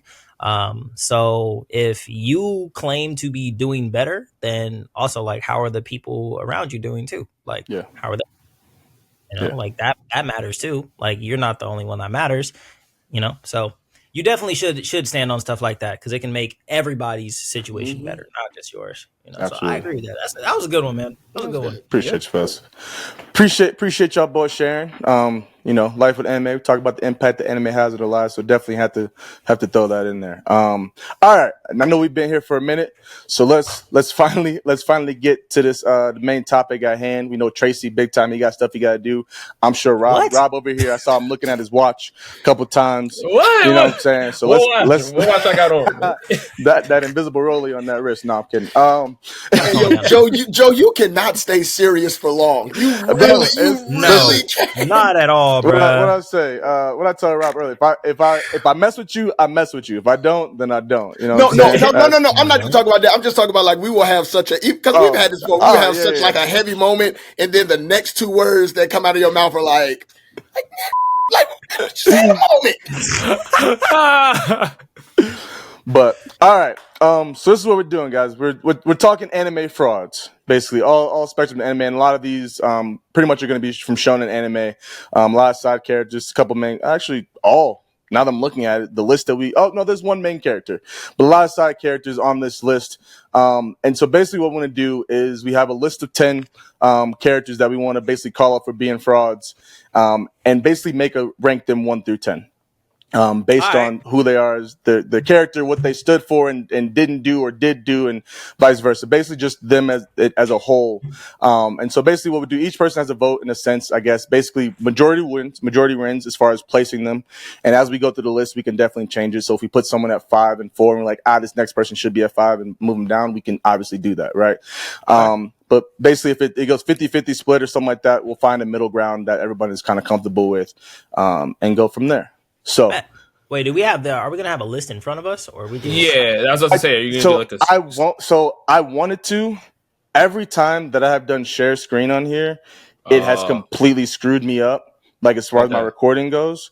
So I'm not. So I'll keep it on tab basically. And if there's a question on where someone is, I will definitely. I'll have that written down. I'll say something. So. Okay. So you're rigging it. That's crazy. There's video right here. Calling it out. That's wild. Look at that. That's crazy. All right. I mean, hey, we done been in some Shonen videos now. All right. We done seen some rigging going on. Relax. Some Mugen battle rigs. You know what I'm saying? Definitely not on my end. You know, seen some crazy stuff. You know what I'm saying? All right, so let's get into it. These frauds. First one, and I know our boy down there in the corner, Mr. Shonen Showdown, is gonna love this one. But Shanks, fraud number 1. P, I know you got a lot to say, and I actually want to hear P go off about this. But I'll let our guests, if anyone you have any defense or accusations towards these characters, please state your case about their fraud level. You know what's crazy? The mic. This right here is probably one of the most disrespectful things I've seen on Life with Anime podcast so far. To have Shanks even be on this list makes absolutely no sense whatsoever.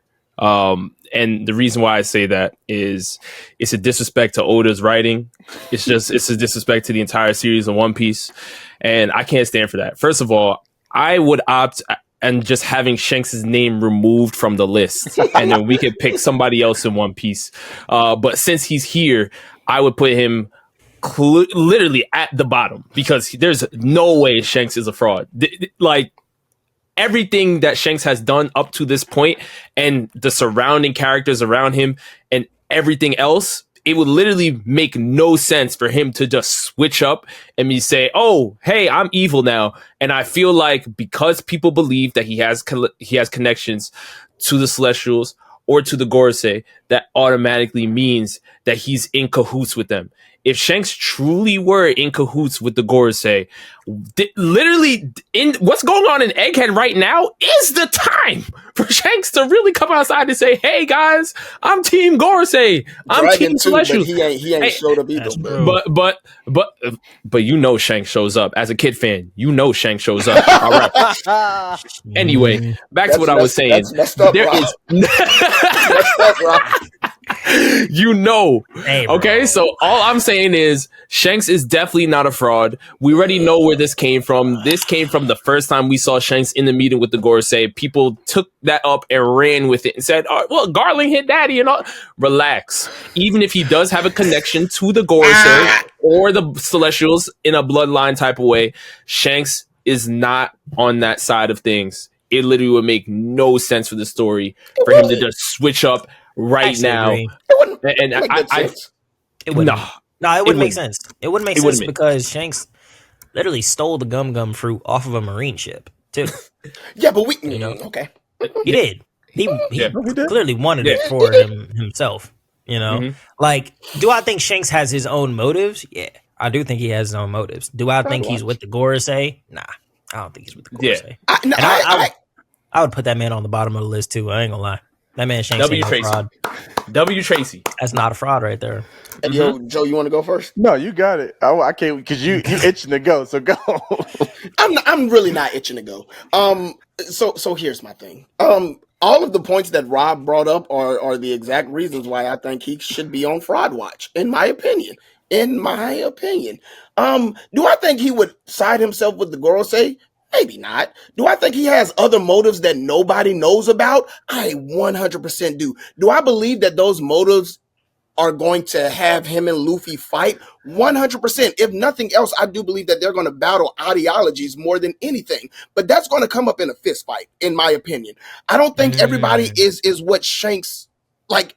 It's not as he appears. In my opinion, I think that there are some really clouded things that we don't get to see a lot from Shanks, which is Oda's like amazing, phenomenal writing. We won't get to know until the time actually happens. But I guarantee you, it is not going to be sunshine and rainbow on Shanks's end. I can 100% guarantee that.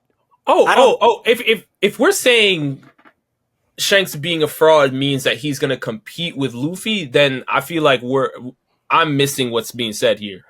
I think Shanks is going to compete with the Straw Hats for sure. There's going to be a clash of some sorts. Now, it could be a friendly competition. It could be a Davy back game. It could be something along those lines. But I do believe that they are going to compete to go for the One Piece. Shanks is not here to say, since Luffy and I are friends, I'm giving. I think it'll be more of a Whitebeard and Rogers situation. That's what I think. I think Shanks might be even more so like a Garp-ish type of character, to where like sometimes for him the lines might be blurred to where sometimes you know where he necessarily stands. That's where I'm at with Shanks. My thing is he obviously there's a lot to what we don't know about Shanks, right? Like we've talked about that, his lineage, who he comes from, the fact that, like you said, he can step into a room with the Gorosei and just walk out, right? Like if the fact that they know he took this fruit that they were trying to keep under wraps for however long, and this is like they let him keep it. They just like it. Obviously, then Luffy ate it, but they knew what was going on, right? They've taken out a celestial dragon before, maybe not necessarily the Gorosei themselves, but we saw a celestial dragon get taken out up at what was the big meeting that they had? Reverie. The Reverie, right? Mm-hmm. We saw a celestial dragon get taken out, so it's not like just because he's a celestial dragon, they're not going to touch him because they can't. No, we've seen him do that. Now, mind you, is he more powerful than said celestial dragon taken out? Absolutely. It's Shanks, right? We've seen him with, like you said, with the kid feet, which ain't that big of a feat, but the kid feet, right? All right, let's not do that. But I guess my point with Shanks is more like I feel like he's not on. And I know we're getting to the point in the manga where even, again, a little bit manga spoiler, we're getting to the point where we don't necessarily know who, at least back in history, who was the good guy, who was doing what was right, whether it was the Gorosei or whether it was Joy Boy, right? Like, we don't know who the quote-unquote good guy is. But based on what we've been going through with this whole entire story, we got Luffy, I'll just say Strides. I won't say pirates in general, but Luffy and his crew and the world government. The world government's evil, bro. Like we just gonna chalk that up. The world government's evil. Yeah. I feel like Shanks is a lot closer to the middle than we think he is. 100%. And because of that, I'm suspicious of what his true intentions are. It's not necessarily him. I know he's going to go against Luffy. Like, that has to happen, right? The whole exchange of the hat, like, Shanks is like, give me my hat, like, bring my hat back. Yeah. Like, that's going to happen. And that's not what it is. It's more of, I think there's a lot more to Shanks that we don't know. And I think that his history and his background are going to show that he's not necessarily a quote unquote good guy like we all think and know him and love him to be. I think he's a lot more, again, in the middle, and we'll find out how far left or right he truly is. But I'm very suspicious of his character. Again, being able to do all these things. Obviously, I know, Rob, you talk about even Marineford, like Shanks is him, so he can pull up and stop everybody. But like, he's one person, and like, his crew is kind of dope. But literally, if everybody turns around and attacks Shanks, like, is he truly pulling out of there? Because we got a Kainu there, we got our keys, like everybody. There's something going on with him outside of all of this that like there's something don't sit right with Shanks. And so, am I putting Shanks at number one fraud? Absolutely not. Absolutely not. Especially now with the people that we got on this list, Shanks is not number one fraud. 10. I'm until we get to some other characters, I'm like 8. Joe, that was a great breakdown, right? But my only thing is I don't want to try to put him into a York type of box when it doesn't fit. That's my thing, right? York is somebody that obviously was a part of Vegapunk's camp, and she switched up and was Team Gorosei and all that stuff. She would be like upper upper like top 5. You know what I'm saying? Basically, like, he legit switched up. She's crazy. Yeah, I'm not definitely not putting him up there for sure. Right. But that's why I feel like a lot of people saw Shanks in the meeting with the Gorosei, and they're trying to put Shanks in that York type of box. Where I'm like, I don't think Shanks even. First of all, his crew doesn't even stand like that. Even if you look from any type of backstory, SBS, anything like that, you think Ben Beckman and all these people would be sailing with Shanks think that they would know question? though? But I think that's the thing, is that we don't know. I don't think anybody knows too much of anything about Shanks right now. Like, you don't think his own crew knows about Shanks? Luffy didn't know about Sanji's history. No, that's true. But like, people don't be knowing about people like Shanks. So if Shanks wants to keep stuff away and like, hey yo, I gotta go handle this, ain't nobody going to follow Shanks. No, but see, Luffy is different though. Luffy is we already know Shanks is more calculated than Luffy, right? But which worries me. But that is my worry. But Ben Beckman is also in that conversation for one of the most I will say that Shanks tends to pull up by himself. That's exactly. That's true. When he pulled up on the Gorosei, he was by himself in a cloak. You know, like nobody's gonna know what's going on with when that guy. When he steps on Whitebeard's ship, it's him. It's not him and his crew. It's him. Did he pull Marine forward with the crew? Yeah, because he's like, if something goes down. But at this time, we already know who Shanks is. I think that I can agree with like Shanks probably being somewhere in the middle, but I think that he's got influence on both sides, and I think that he's using that to his advantage. You know, like over here on the pirate side, he's Yonko, he's this all-powerful pirate. But over here on the Gorosei side, it's not necessarily like a power thing. It's more of he got a lot of knowledge kind of thing, and he knows a lot, and he can use that as leverage. On top of that, he is strong. So it's not like he's somebody that you could just take out with one dude, two dudes, or whatever. He's not somebody you could just take out easily like that. But Tracy, Tracy, let me ask you this, right? Even if, because I think part of Preston's point is that Shanks' father is Figurlin Garling, right? Hold on, I didn't say that. Preston, you say that all the time. That's part of the point. You say that all the time. He is celestial. Right. Even if that is the case, right? Then can we not look at characters like Rosinante and say, okay, you have celestial blood. That does not mean you have ties to. Can we not look at characters like Sabo and say? For sure. So that's all I'm saying. But they've never been in shaky situations like Shanks. Like they're not doing what Shanks is doing. They're not going to Marie's White and commanding an audience with a pirate commanding an audience with the five. That is unheard of. He steps in there by himself and they listen. And they listen because he's strong. Because if that's the case, Kaido and Big Mom could also pull the same feats at that time. I'm just saying, as Yonkos, they should be able, especially Kaido, like they should be able to kind of pull those same feats. But it's not because of his strength. It's because everything else. His strength is part of it. And it's like, yo, we have an all-out battle. We pulled up on him right now, for sure. But it's not. I think his strength is not the reason they was like, hey, yo, let him in the room. And okay, what you have to say. And okay, you can walk away and go do what you want to do. Come on, bro. And he stops a war. He knows to where the Navy is like, oh, snap. Yeah, Shanks, whatever you want, bro. Because Shanks, bro. No, power doesn't mean. I get power is no. He does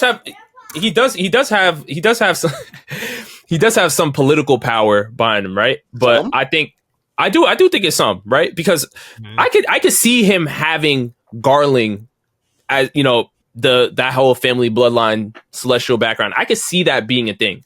Yeah. I'm just not going the full he's York 2.0 super calculated. I think for sure. Do we even know what he said in that room yet? Has that even been? No.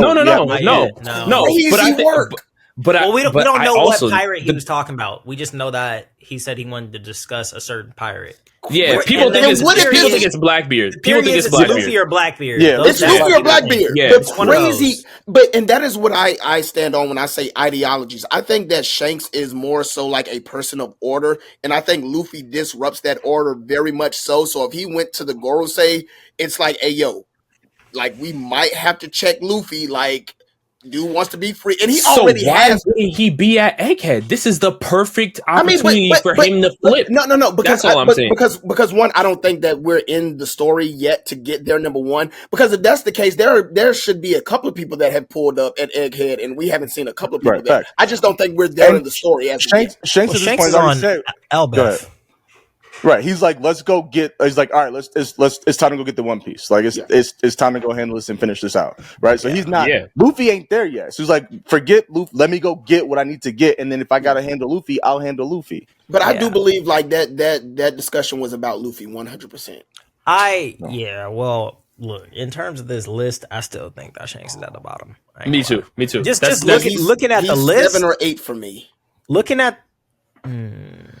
No, okay. Actually, I'm gonna put Shanks at like what we got 10. 10 total. I can see 9 or 8 actually because I just saw somebody else on the list, so I would say probably 9. I think I'm outnumbered. I think 9 is a good. I think 9 puts us in a good spot. Basically, we got 2 8s, a 9, and a 10. So 9 is the. That's still basically bottom. It's still low. There's just somebody on there. I think it was. Shanks was definitely not going to be top 5. Like there's nowhere, there's no way, especially with the people on the list. Like Shanks going to be top 5, right? But I definitely think there's some thought that needs to be had about Shanks and who he is and what he truly stands on because we have absolutely no clue. Yeah, no, I understand people questioning Shanks. I just feel like if he truly was like that, what was that, Chase? I think we just got to watch him a little bit. I'm not. I'm not saying hey yo, we need everybody eyes on Shanks. I mean, kind of because he's the one person that literally has only said, "Hey yo, time to go get the One Piece," but not necessarily for fraud reasons. Like everybody needs to pull up on Shanks, kind of thing. Yeah. So. Bro. I love One Piece, bro. Oh my god. Hey, listen, bro. I tried so hard to keep I was like 2 One Piece characters at maximum, and then I was like, I can't. So this will end up like putting like 5 or yeah. So all right, next on this list comes from Tracy's favorite anime, Mr. Sasuke Uchiha. Tracy switched actually. He switched. I did. When? I did, yeah. I admitted that One Piece is better than Naruto. Oh! Yes, sir. Yeah. Yes, sir. You locked it in, man. Hey, Tracy, congratulations, bro. Look. Logically, welcome to reality. But in a biased standpoint, Naruto has my heart. From a biased standpoint, but in terms of what is logically better, I think One Piece got it. We'd love to hear it. Yeah. Okay. Yeah. Hey, but I love them both the same, just from different standpoints. Completely okay with that. Yeah. Congratulations, brother. Welcome. Thank you. Mm-hmm. Welcome to I was reality. Lost, but now I've been found. I feel like I got blind, but anyway, now I can see wake up to reality. You know what I'm saying? All right, but no, Sasuke Uchiha. Tracy, this is your bottom of the list. He's not a fraud. I don't care what anybody has to say. Nah, that was the only person I looked at when we were discussing Shanks. I knew it. And I was like, put that man at the bottom of the list. I don't care, bro. I have a deep understanding for Sasuke Uchiha, all right? And I wanna call everybody out that be picking on my man Sasuke, bro. If y'all was in this man's situation, y'all would have either killed yourselves or lost y'all damn mind. All right? This man went through hell and high water from the jump, from being 8 years old or whatever, seeing his brother kill his whole family and him not going insane and still staying in the Leaf Village, still trying to train and do things the right way. Of course, a brother's going to get lost. He's on a search for power. You know what I'm saying? He's going to make some wrong decisions because he's tunnel vision, but he still came back, dog. He still came back. Okay.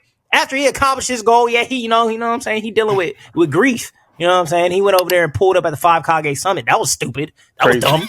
He should have done that. I don't know why he did that, but he did it. Whatever. But he stood 10 toes down on his decision. You know what I'm saying? Killer Bee, crazy work. Pulled up on everybody and was doing work. And I mean, he got worked by Killer Bee. I ain't gonna lie. He got worked by a couple people. He got worked. He got worked. And like, I will say that Sasuke, a lot of his fights he gets bailed out of. I will say that. I will say that 100%. I will say that 100%. But this man, he ain't no fraud, bro. He ain't no fraud. That man is not to be messed with, bro. That man is a serious situation right there, bro. And I love Sasuke. I don't care what y'all gotta say. Listen, next. Hold on. Can I preface this that for a while, Sasuke was my favorite character. I tend to go with that side character, that dark side character. That tends to be my favorite. However, a little list here. This man got bodied by Rock Lee. So this is where my fraud thought process come in. Is he's an Uchiha who they're known to be obviously very strong, and obviously they all left, so his like training by Uchihas kind of got diminished, right? But he's been known to be and talked about and acts like he's the baddest man on the block, right? Word, yeah. Okay, for sure. So this is where my fraudulent part comes in. This is where being the competitor and the athlete in me, right? Like, I don't talk on the field until you start talking. You start talking, then I gotta put you in your place, right? So Sasuke's a talker. He is and he isn't. But Sasuke's a talker, right? He got bodied by Lee and realized his Sharingan wasn't going to do nothing. He did. The killing intent from Orochimaru when he pulled up froze him and had to be saved by Naruto. Different, but okay, that's different. Did Naruto freeze? But after the Naruto situation, he started boxing. Okay, talk about it. Yeah, he started boxing. And Naruto got Nine-Tails cloak.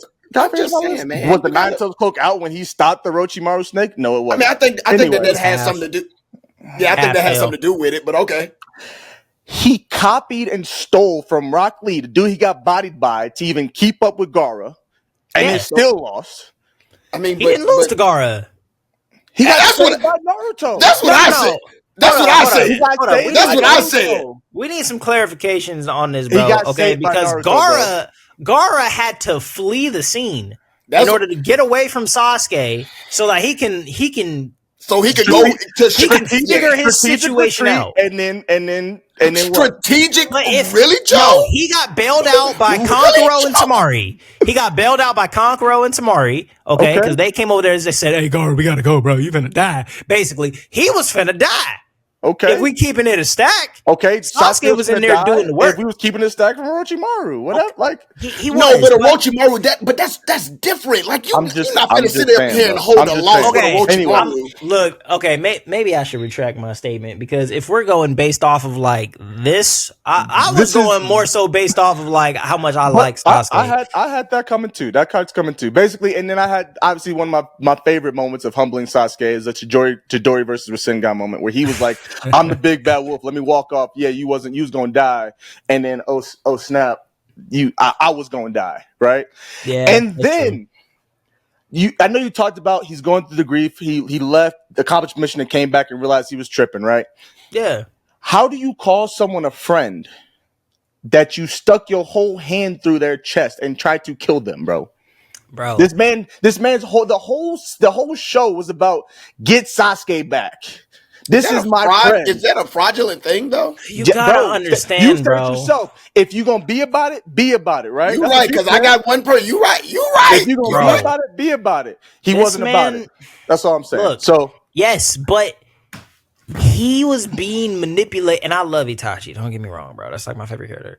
But he was getting manipulated by Itachi's words when he was 8. I got you. Because Itachi, quote unquote, killed Shisui, his best friend, and he told Sasuke, "Hey, you gotta kill your best friend or something like that in order to obtain this kind of strength." You know, so Sasuke has to live with that for a long time. He has to deal with all these L's you're talking about, and he's like, "I'm not getting stronger doing things the right way. I'm not getting the strength that I need to get doing the things the right way." Even though he was progressively getting stronger, he was not seeing that, because he's like, I just keep losing, bruh. Like, I know I'm good. I know I'm kind of him, but I keep losing, damn it. So like now I gotta kill this dude with the yellow hair who I kind of like, but I can't admit that I like. I gotta kill him in order for me to be able to kill the guy I really want to kill. And like, bro, like, would I have done the same thing? I don't know. I have no idea. Because my brother didn't kill my whole family. Thank God. So I don't know. I got a character with a crazy older brother to compare him to, right? Killua, right? His older brother basically was like, yeah, you know, because that's one of I love Killua. That's a totally different situation. No. I'm just comparing the whole like big brother to your best friend situation, right? His big brother was like, hey, yo, basically put him in a whole hypnosis, basically, to where he was trying to tell him, leave Gon, you gonna die, I'm gonna kill you, and come back home. Had a whole needle in this man's forehead, getting him to act this way. What a killer would do? Did he try to kill Gon? Yeah, but I think that trauma is different. I think that trauma is different. Killer didn't have a brother. Killer didn't have a brother that murked his entire family. Killer stood on what he stood on. That's different. Killer was stood on what he stood on when he realized he was being manipulated. Hey, yo, real quick, Rob, what's up? That ain't the same, brother. Rob, what's up? What you going with, Rob? I was very interested to see how Joe was breaking this down, because I wasn't sure if we were going on writing or on power. If we're going on power, then he's higher on the fraudulent. The way I've kind of each character is honestly different for me in the sense of how I'm talking about him. Sasuke is one that I was going on both power and writing. Okay. But then I would put him at like 6. It's based on it's kind of each character's own situation, because some of these characters are frauds for different reasons. So I feel like Sasuke, for the most part, Tracy is right about shooting him some bail based on situations he's been through and based on, how much Itachi has, set up for his path and all these other things. But obviously there's even more to that. Every Naruto's a story where there's a puppet master playing a whole bunch of different puppets that are playing each other, and Kaguya standing at the top of it all, and Black Zetsu, obviously. So we know how that went down. But at least for me, I think Sasuke, the only thing that I really did not like was at the end of the fourth grade ninja war, where he literally fought Naruto for actually no reason in my eyes. Like, that fight was, even though I was fire, it really made no sense. Like, Naruto's like, all right, we did this. All right, now let's go back and, Konoha, let's rebuild. And Sasuke's like, nah, like, I'm doing this. Yeah, you got to see. I'm like, bro, this makes no, like, we just won the war. Right, Kaguya sealed. Let's fight Kumbaya. And Sasuke's like, nah, you got to see me, and loses his arm in Boruto. So it's like, what's this for? Like, it didn't have to happen. That's the only thing that Sasuke looked goofy in for me. I feel like that's like the main thing. He got a point, bro. All right, that's really I would like to actually move Shanks back down to the bottom. Come on, Tracy. Because y'all got some points. I ain't gonna lie. I just like Sasuke, but like as far as like the fraudulent activities that he be doing, I'll probably put that man at like 6. Mm-hmm. That's what I would. I'm cool with that. I would say cool 6, bro. Yeah, he be losing. 6. Yeah, Sasuke at 6 and Shanks at 10. No, we ain't moving Shanks yet. No.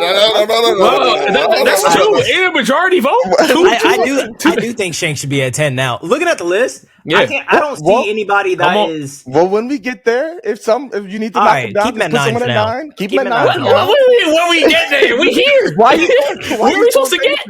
I mean, I still got him at 8. He's still got him at 8. So if y'all got him at 10, that's 8. That's 9. Okay, right 9. There. Fine. Keep it at 9 for now. Keep it at 9. Sasuke 6 though. I can do 6. I'm cool with Sasuke at 6. I can do Sasuke at 6. I'm cool with Sasuke at 6, bro. We got next, bro. All right, we got another Naruto character. The one and only. Yep. Go ahead, Trace. 1.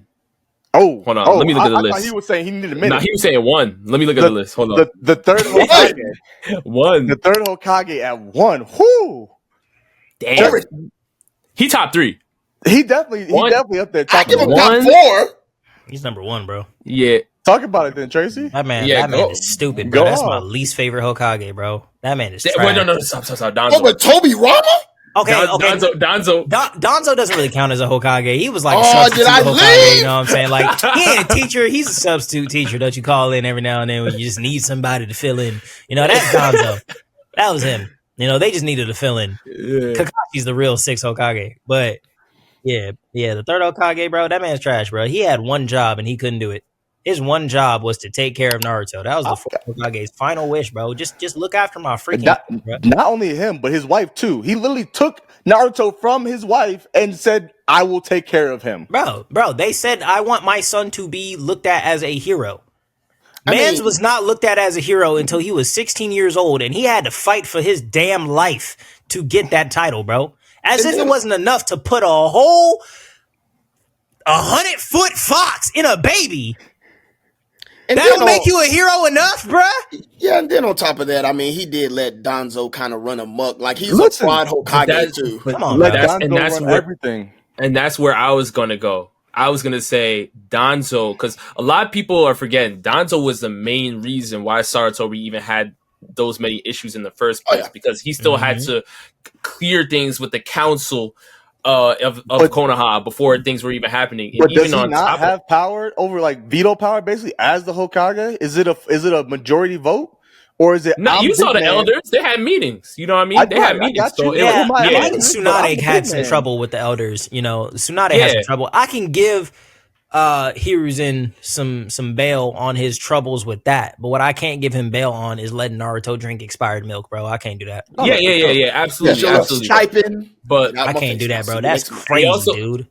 Instant ramen all the time? Are you freaking kidding me, bro? He should be living in the Hokage mansion. Why is he over here in a little hoodlum apartment with no one watching over him? And here's the crazy part: like Hiruzen sat there and watched the village ridicule this man. Come on, bro. And time again. He just stood there and watched. You got time to lecture him about painting the Hokage faces, but you can't. But you can't buy him some milk. Yeah, can't take him out to eat once a week. Come on, bruh. Like we should be having weekly meetings, bro, for an hour at least. Take me out to dinner, damn it. I have a fox inside of me. Come on, bruh. But even when none of us are saying though, is the third Hokage literally went to Itachi and said, "Yo, you see your clan? Get him." Okay, so that necessarily wasn't him all the way. Danzo, I feel he was in that. He was in that too. He was in that too. No, I agree. But he let that happen. I think that he let that happen. That talks more of his fraud. Yeah, and he didn't correct or like try to like basically fix the issues at the second call. And he could have, and I think that's my issue is that he could have. Uchihas, right? There was no talking. There was no, hey, yo, let me get y'all together. It was like, hey, something, bro. And you know what else? He didn't even apologize. After he got reincarnated, bro, he didn't even look at Sasuke and be like, hey, bro, my bad. You know that thing that happened? Yeah, I'm sorry. I messed up. Nothing, bro. Homie just went and just turned into paper pieces. Not to mention, and Joe brought this up too, but the whole Orochimaru joint, he just let Orochimaru run a muck. This man should have been locked all the way. Come on, bro. Come on, you're my can't even get your student, man. I gotta give you a little bit of grace. This man was doing crazy experiments. Yeah, bro, and then lost to him. What? And then lost. What? So he really did try though, but okay. He did try, but you know. Let's put him at 1 for now. Yeah, I'm cool with 1. Man. I've done that. I'm cool with 1. I mean, I'm okay with 1. You get moved. I'm okay with 1. There might be one other that could meet 1, but okay. You could definitely get moved. Tracy was like, I thought you were saying, hold up, like I gotta go to the bathroom real quick. No, he was like, I'm gonna be honest, bro. Right away, he was saying, I'm gonna keep it a stack. I'm fighting for my life right now, but we're good. Go ahead. All right. Next on the list, we have Kisame. We're going through Naruto and One Piece real quick here. P was the one that liked this on the list. So I'm gonna let P start us off if you got something to say. I mean, for me, it's more so that Kisame was built to be like this really, really, really goated guy. Chakra reserves was supposed to be astronomical, and he pretty much lost every single fight. I don't even care about a backstory because we didn't really get too much on him as far as his backstory. But the fact that he was supposed to be that guy and he turned out not to be that guy. I mean, there are multiple people that he lost against. Killer B, Mike Guy, like the list goes on and on. So as far as like, for me, strength feats, very much a fraud because again, this dude was supposed to be like that guy and was not that guy. I can definitely understand that. I do think that Kisame has one big saving grace about him though, and that is his suicide, bruh. Like that, you know, I ain't promoting suicide, bruh. You know what I'm saying? Everybody got a reason to be here. You feel what I'm saying? But that man stood 10 toes down on what he was backing. He said, I ain't telling y'all nothing. I ain't giving away no information. I'd rather die. And then he killed himself. And I'm like, bro, That ain't no fraud to me. That's crazy, bro. Like, that is the definition of having somebody's back. Like, was he on the wrong side of things? For sure. But he said, nope, not getting a word out of me. No kind of information. You're not reading my mind. Valid. None of that. I'm gonna have my sharks eat myself.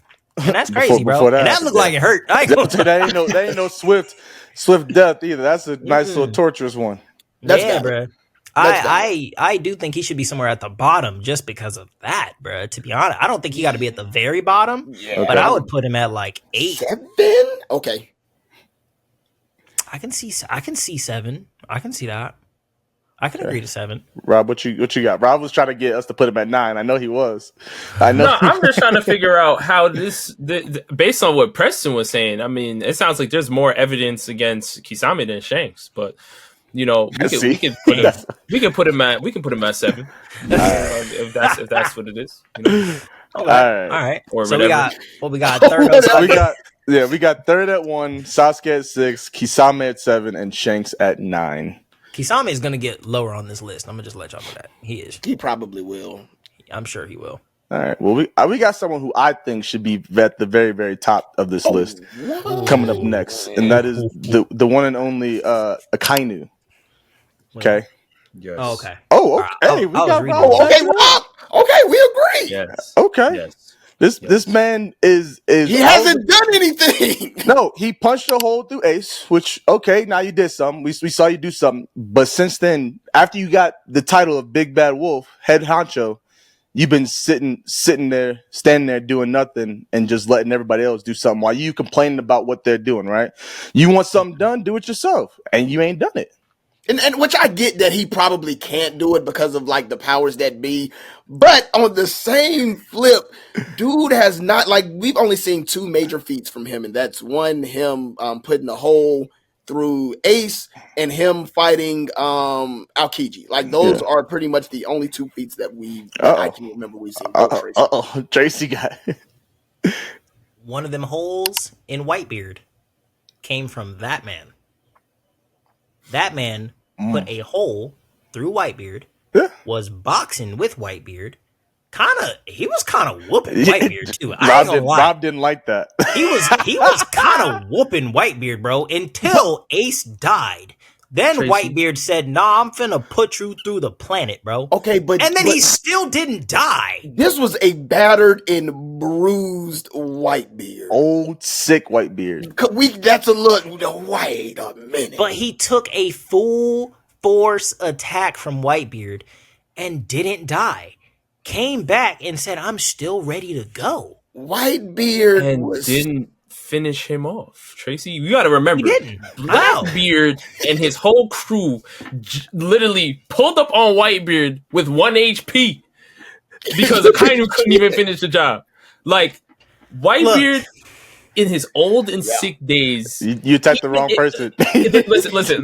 Whitebeard staying here. No. Because I get there's Admiral fans out there. I understand it, right? Mm-hmm. But what I don't understand is how people can look at that fight in that specific situation, seeing how Akainu is literally trying everything in his power to chip away at Whitebeard, so they have the best chance to actually take him down. He's getting people, he's getting his allies to stab him. You know, everything he's trying to do to chip away at Whitebeard, so if once they fight, he's more weakened and ready. It points to me clearly that Akainu cannot fairly square up with Whitebeard, at least at Marineford at that time in a 1v1. Not at all. He couldn't fairly I agree with you. I agree. And there's people, there's people out there that say, "Oh, Akainu won. He won." And I'm like, No. Akainu didn't win. Akainu didn't win. But Akainu was boxing up a weakened Whitebeard. He was, undeniably. You know what I'm saying? He was moving on that man. He did like a little magma move where he went up his arm and then hit him. Like, bro, he was moving on Whitebeard, bro. And he did put a hole in his body. And he did take... The main thing that I'm talking about with Akainu isn't even just the hole. It's the taking the full force hit. No, that hit was crazy. Yeah. No, I'll give you that for sure. His whole body got distorted, bruh. And Whitebeard has hockey, so it hurt. He took it to the head too. It wasn't like a body shot. That was the head shot. And came back. It's not even like he got knocked out, bruh. Forget the fact that he didn't die. He didn't even get knocked out. He's caught himself on a ledge and said, I gotta go back up. And he came back up, bro. Still ready to murder whoever is in front of him. Except Shanks. And now we can go back to my regularly scheduled programming. Because when Shanks pulled up, he said, I don't know. But hey, listen. All I'm saying is he should be at least 5. At least. I was thinking I'm not 4. mad at 5. I was thinking 4 too. I was thinking 4 too, but I was thinking 2. That man's strong, bro. Listen, everybody out there loves to hype up Akainu, say, "Oh, he's top 1," all this stuff. No, he's not. First of all, it took him 100 days to box with somebody who has a devil fruit advantage, elemental advantage in Kuzan. Literally, Kuzan is different though. That man is built different, bro. He is, and that's why Kuzan's teacher, who's 85 years old, could have wiped Akainu off the face of the earth in Marineford. That's like Sengoku had to say, yo, time out. Sit down. We gonna get clear out, man. Okay, that's a good point. I'll put him at the 3. I can't put him at 1 or 2 though. But this is, and Tracy, I'm saying this in just a little bit, just because this is me. Really, in the series, right? Oda had this one statement where he was like, yo, offensively, like, Akainu's devil fruit is, like, dangerous. It makes him, like, one of the most dangerous offensive characters in the series, right? Yeah. People took that one excerpt from Oda and ran with it and said, yo, Akainu kid solo the whole verse. He's Goku, like, and it's like, relax. Akainu, first of all, Fujitora and Akainu are still right now even a question if they got to scrap it. That's already a question. Talk about it. Fuji might take that man. Hey, that's a conversation. Fuji might take that man. Right. But even with that, I still am a firm believer that to this day, I believe that Garp at Marineford could have killed Akainu. I do too. And I feel like the hockey that we got to see just recently from Garp, and I believe it was in Hachinosu, like. Hey, you know what I'm saying? So again, I think Akainu is strong, but I still feel like we need to see a lot more hockey feats from him to even start putting him in these types of crazy conversations of some of the strongest characters in the series. Like, again, people like Shanks are people that he stopped and didn't box. So again, he's big and bad, but there's levels to this, and I feel like the community, especially the Admiral fans, have put him at a space where he's not at for me right now. That's why I would put him number 2 on the list, respectfully. I put him at 3 still. I think P. What'd you have, P? I originally had him at 4, but looking at this list, I think there's somebody who's a little bit more of a fraud than Akainu, so I'm gonna stick to 4. Okay. I think I had him at 3 or 4ish range. So based on that, I think 3 is a decent spot for Akainu based on the average of what we got here. So perfect. So Akainu at 3. Okay. All right. You surviving over there, Tracy? Okay. Yeah. All right. We good. All right. Next one on the list is Captain Yamamoto from Bleach. Stop it, Tracy. He up there. Yeah, he up there. Stop it. No, I'm not stopping that. He up there, bro. He wasn't even fighting the real deal, bro. He wasn't fighting the real deal. So it seems like we all agree. Me, Tracy, and Preston. So Rob, go ahead and defend this man real quick. Yeah, defend him with your life, bro. But he wasn't even fighting the real deal, bro. He had to go all out, bro. Real quick, a actual fraud against a fake. Just to say, and maybe I'm wrong, and maybe Rob, you'll correct me. I do believe it was stated that the double ganger was as strong, or if not on the same playing field as like the actual character. I don't know if that's necessarily true or not, but still, the fact that you lost to a fraud is kind of wild to me. It's crazy. You literally lost to a copy. But go ahead. My thing. Come on, bro. I agree that Yamamoto needs a spot on this list because the way it was his portrayal was throughout the series was that he is of top tier status. When he steps out onto the field, things get shaky. Even from earlier in Bleach, you were seeing just his spiritual pressure had people in the Soul Society falling, kneeling down, and it was like, okay, he's here. My thing is a lot of people aren't seeing the other side of the coin. This is similar to like the Blackbeard Rayleigh situation in One Piece, just a little bit here, because when Blackbeard fought, when Rayleigh pulled up, when Blackbeard was on Amazon Lily, everybody was like, oh, Rayleigh said he's not ready to fight Blackbeard, so Blackbeard's stronger than Rayleigh. But people are also forgetting that Blackbeard also was like, yo, Rayleigh's here. I got a jet. There's levels to this. I don't know if I'm ready for Rayleigh right now. So they both didn't feel they were ready for each other. I think when you look at what Usopp did in that situation, he looked at Yamamoto and he respected him as an adversary. And he was like, if I have to deal with Yamamoto's Bankai, it's going to be an issue right now. Let me plan ahead, send a decoy, have Yamamoto use his Bankai, and then finish the job once he's weakened, is a completely different situation. That's why I feel like I saw it as a sign of respect of Yamamoto's legacy and like how powerful he is. And that's why it's kind of like imagine you're playing Smash Bros, right? And you get the final smash. And your character's like, oh yeah, I'm souped up now. And then you use it on some like some BS support character. And it's like, oh damn, like you just went all out for that. The thing is Yamamoto used his all out attacks on the wrong person. I don't think that is a sign of him. That's the issue. I don't think that's a sign because had that actually been Usopp, that would have been crazy. But it was just him using his special on a shadow clone. Okay. So then there are some issues going on with me, because if you are supposed to be that guy and you lose to a lesser, like you won't even like in the top like Stern riddles, like you were like one of the lesser ofs, and the fact that didn't kill him. Right. The fact that Yamamoto had to go all out on a double ganger, but then ultimately pretty much loses to a double ganger is an issue. Yeah, when crazy, you were built up to be that guy from like day well, he didn't lose. Well, he didn't lose, but that's what I'm about to say. He clapped it. No, he destroyed him. You came in after that and was just like, oh, now you look weakened. All right, here. I don't think Yamamoto should have like that power gap should not have been like that. It shouldn't have been that big. Like it should have been like a snap for him. But that's the thing.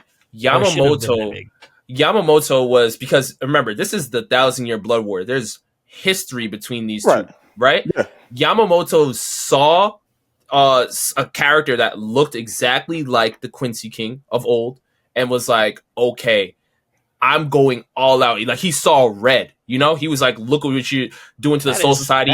I'm going all in and I'm killing this. Like I'm killing him. And he did just that. But then he realized, oh snap, this was a shadow clone. Like I use my special, I use all my key blasts, everything. But that is the issue, is you use all four. You use all four to get rid of a double. Like you should have been able to do that with your Shikai. Like this should not have been a thing. He didn't. No, I'm with you, and that's why I say he deserves to be on this list. But I'm saying he didn't know, because once he saw this character, he saw red, and he was like, "I'm going all in." He didn't know. You have a very, very fair point. You have a very fair point. But I think that like what Preston just said is that Yamamoto did use all four, bro. And like if the power gap should have been so big against this clone who doesn't even have half the power of the King of Quincy's, he should have been able to KO him with a portion of his Bankai and not have to fill out the whole entire. He didn't have to destroy the whole Soul Society basically, and everybody's like, "Hey, yo, hurry up and wrap this up." To take this dude out. He had to keep going in order to finish it, you know, when it should have been done in the first blow. Because like you said, Yamamoto saw red. He went all out from the beginning. But his all out at the beginning should have been enough to beat him. He had to keep going all out until his well was dry. And that's the problem.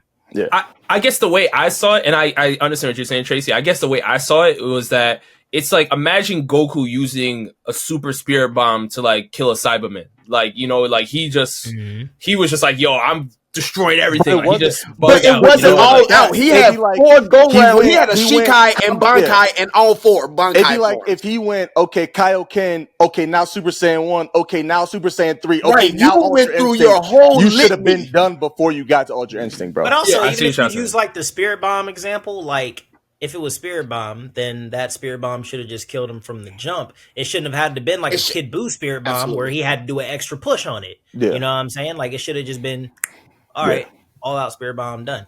You know what I'm saying? But it wasn't like that. So I would say Yamamoto is either at 2 or 4. He's one of those 2. Because we already got Akianu at the 3. Yeah. We got third Hokage at the 1. Yeah. I think I'm Yamamoto a little bit of bail here. I think Yamamoto, I gotta give him Yamamoto, he got to go 4. He got to go 4. Hold on. I would actually like to put Akianu at 4 and put Yamamoto at 3. But I'm not upset with that. I'm cool with that because that's what I was leaning. I'm that's not upset with that. So move Akianu down. Rob's not having it. Yo, you got a Kainu less of a fraud than, or more of a fraud than Yamamoto? Yes, I know. Really? All right, bro. People have been putting him in top 1. People have been putting a Kainu at top 1 in the verse. We can debate it later. We can debate it. I'll put Yamamoto at 4 for now. I'll put him at 4 for now. Okay. Yeah, I'll put him at 4 for now. All right. That's fine. Kabi, you cool with that? Yeah, I'm good. Next on the list is the Prince of Saiyans, Vegeta. My reasoning here for this is similar to the Sasuke issue that I had. Is all bark, you got some bite, but not enough bite to back up all the bark that you had, right? Like to the point where this man, obviously pulled up. Sorry, let me make sure I say exactly how I wanted to say this because I got it. Right, I got a lot. He was ready. I got a lot. The Gallic Gun versus Kamehameha with Goku in the beginning. The standoff lost that. Now this is a little sketchy, but I'm gonna throw it in there just because it's still an L. Got his tail cut off by Yajirobe. Yeah, it's sketchy. It's sketchy. He was so desperate to prove a point that he went after Gohan, a child. You're the Prince of all Saiyans. You got this pride. You're supposed to be one of the supreme top of the crop, but you going towards a child. Now, does Gohan have some potential and strength? Absolutely.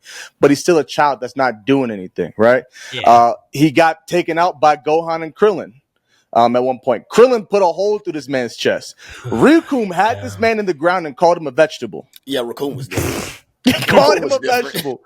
This man got choked out and thrown around by Frieza. Arm broken by Android 18, bodied by Gohan again, and then thought he could handle. Thought he could handle Cell's like, hey yo, go perfect and let's have at it. And then obviously got embarrassed by Kid Buu. There's a lot of L's going on here for someone that claims to be him. Man. Yeah, that's just now. Vegeta's one of my favorites. I'm gonna just put that out is there. My favorite character. He's my second favorite character. But he be taking L's, bro. He do. I was. When I saw his name, I was like, damn it, bruh. Why y'all put him on the list? I would have to put him at we don't got anybody at the 5 yet, do we? No, we do not. I would put him there, bro. I ain't gonna lie. I can't put him at the bottom only because he does kind of start to prove himself a little bit more in Super. Yeah. You know? Yeah, in Super he gets a bit more shine, you know what I'm saying? Like in the when Frieza came back in the resurrection thing, Vegeta was just kicking back. But for sure. I think it was either in the movie or it was in the actual show, because they did it different on both of them. But in one of the scenes, Vegeta was the one to take out Frieza or something like that. That was a version that could have happened or something. I don't remember if it was in the movie or if it was in the show, but Whis showed this was the movie. But yeah. Was it the movie? Yeah. Well, it was a version where Vegeta stepped in and just finished Frieza with one shot. Damn. And I was like, oh, Vegeta's actually is he stronger than Goku in this moment? That kind of is what that seemed like to me. But Goku was also holding back a lot in that fight too, because he was just having fun. But Vegeta in that moment shows himself to be strong in Super. Also in the tournament of power against Toppo, he takes out Toppo. You know what I'm saying? On his own. He finally gets a nice W by himself. You know what I'm saying? And then he goes to try to help Goku fight Jiren, and we see how that goes. You know what I'm saying? And but Toppo was up there. Toppo was up there. You know what I'm saying? God they said that Toppo was up there. Yeah. And he had like God of Destruction abilities too, you know, and for Vegeta to overcome basically God power and just be able to like take out Topo like that. Granted, it took almost everything he had, but that's also the key thing. It took almost everything he had, not everything. You know what I'm saying? So like, I think Vegeta gets a lot of redemption in Super. Yeah. I get that. In Dragon Ball Z, no, he gets hoed. If we're just going based off of that, he might be like damn near at the top of the list. But because of Super, I would say like he got to be like somewhere in the middle. I'm just looking at these next 1 and 2, and I don't have them over. Like Vegeta's going to go under them, in my opinion. Rob, what you next 2? Put him there. We got 3 more. Yeah. So what are the spots that are open right now? So the spots that are open right now are 2, 5, 8, and 10. I'm putting Vegeta at 5. That's where I put him. I can't put him at 5. Where you putting him, P? If you just have to pick a number, where would you put him? He's not at 2. Because we could definitely... he's definitely not at 2. We can adjust and move people around. You so know where would you put him? You know what? I do have 2 open, so I'm okay with that. I can put him at 5. Okay. Cool. Rob, you good?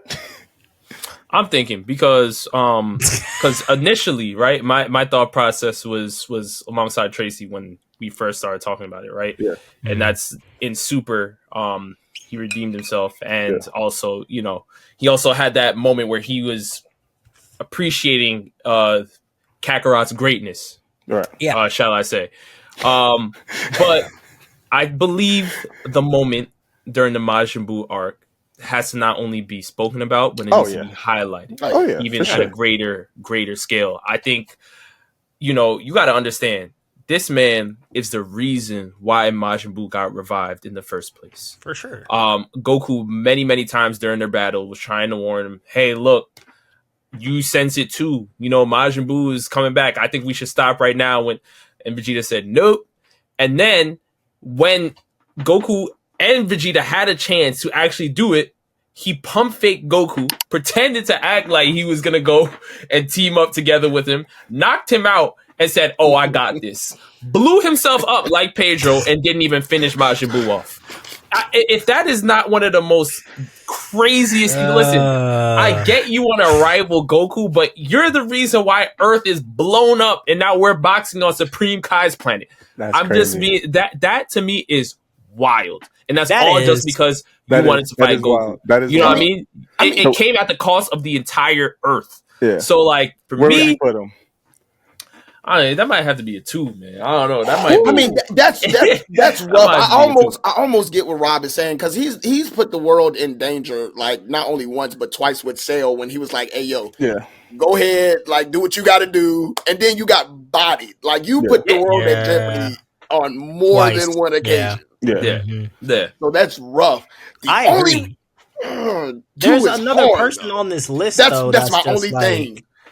That I'm and it pains me, this other person that's on this list. But I know. No. So where would you put him, B? Let's wrap it up. Where would you put him? I'm sticking at 5. I'm sticking with 5 too. I was sticking with 5 for now. Okay. I'm sorry, Rob. Sorry. No, it's all good. I mean, you definitely made some great points, well, for sure. All right, next on the list. We have Mr. Garp. Do we have anybody at 8 yet? Nah. Put Garp at 8. I was going, whoa, that's crazy, because I might have put Garp at 2. Garp's not a fraud, bro. See, I know where person is going. Garp's not a fraud, bro. Garp's not. With the Ace situation. I'm not even Ace. There are more instances. That's Rob.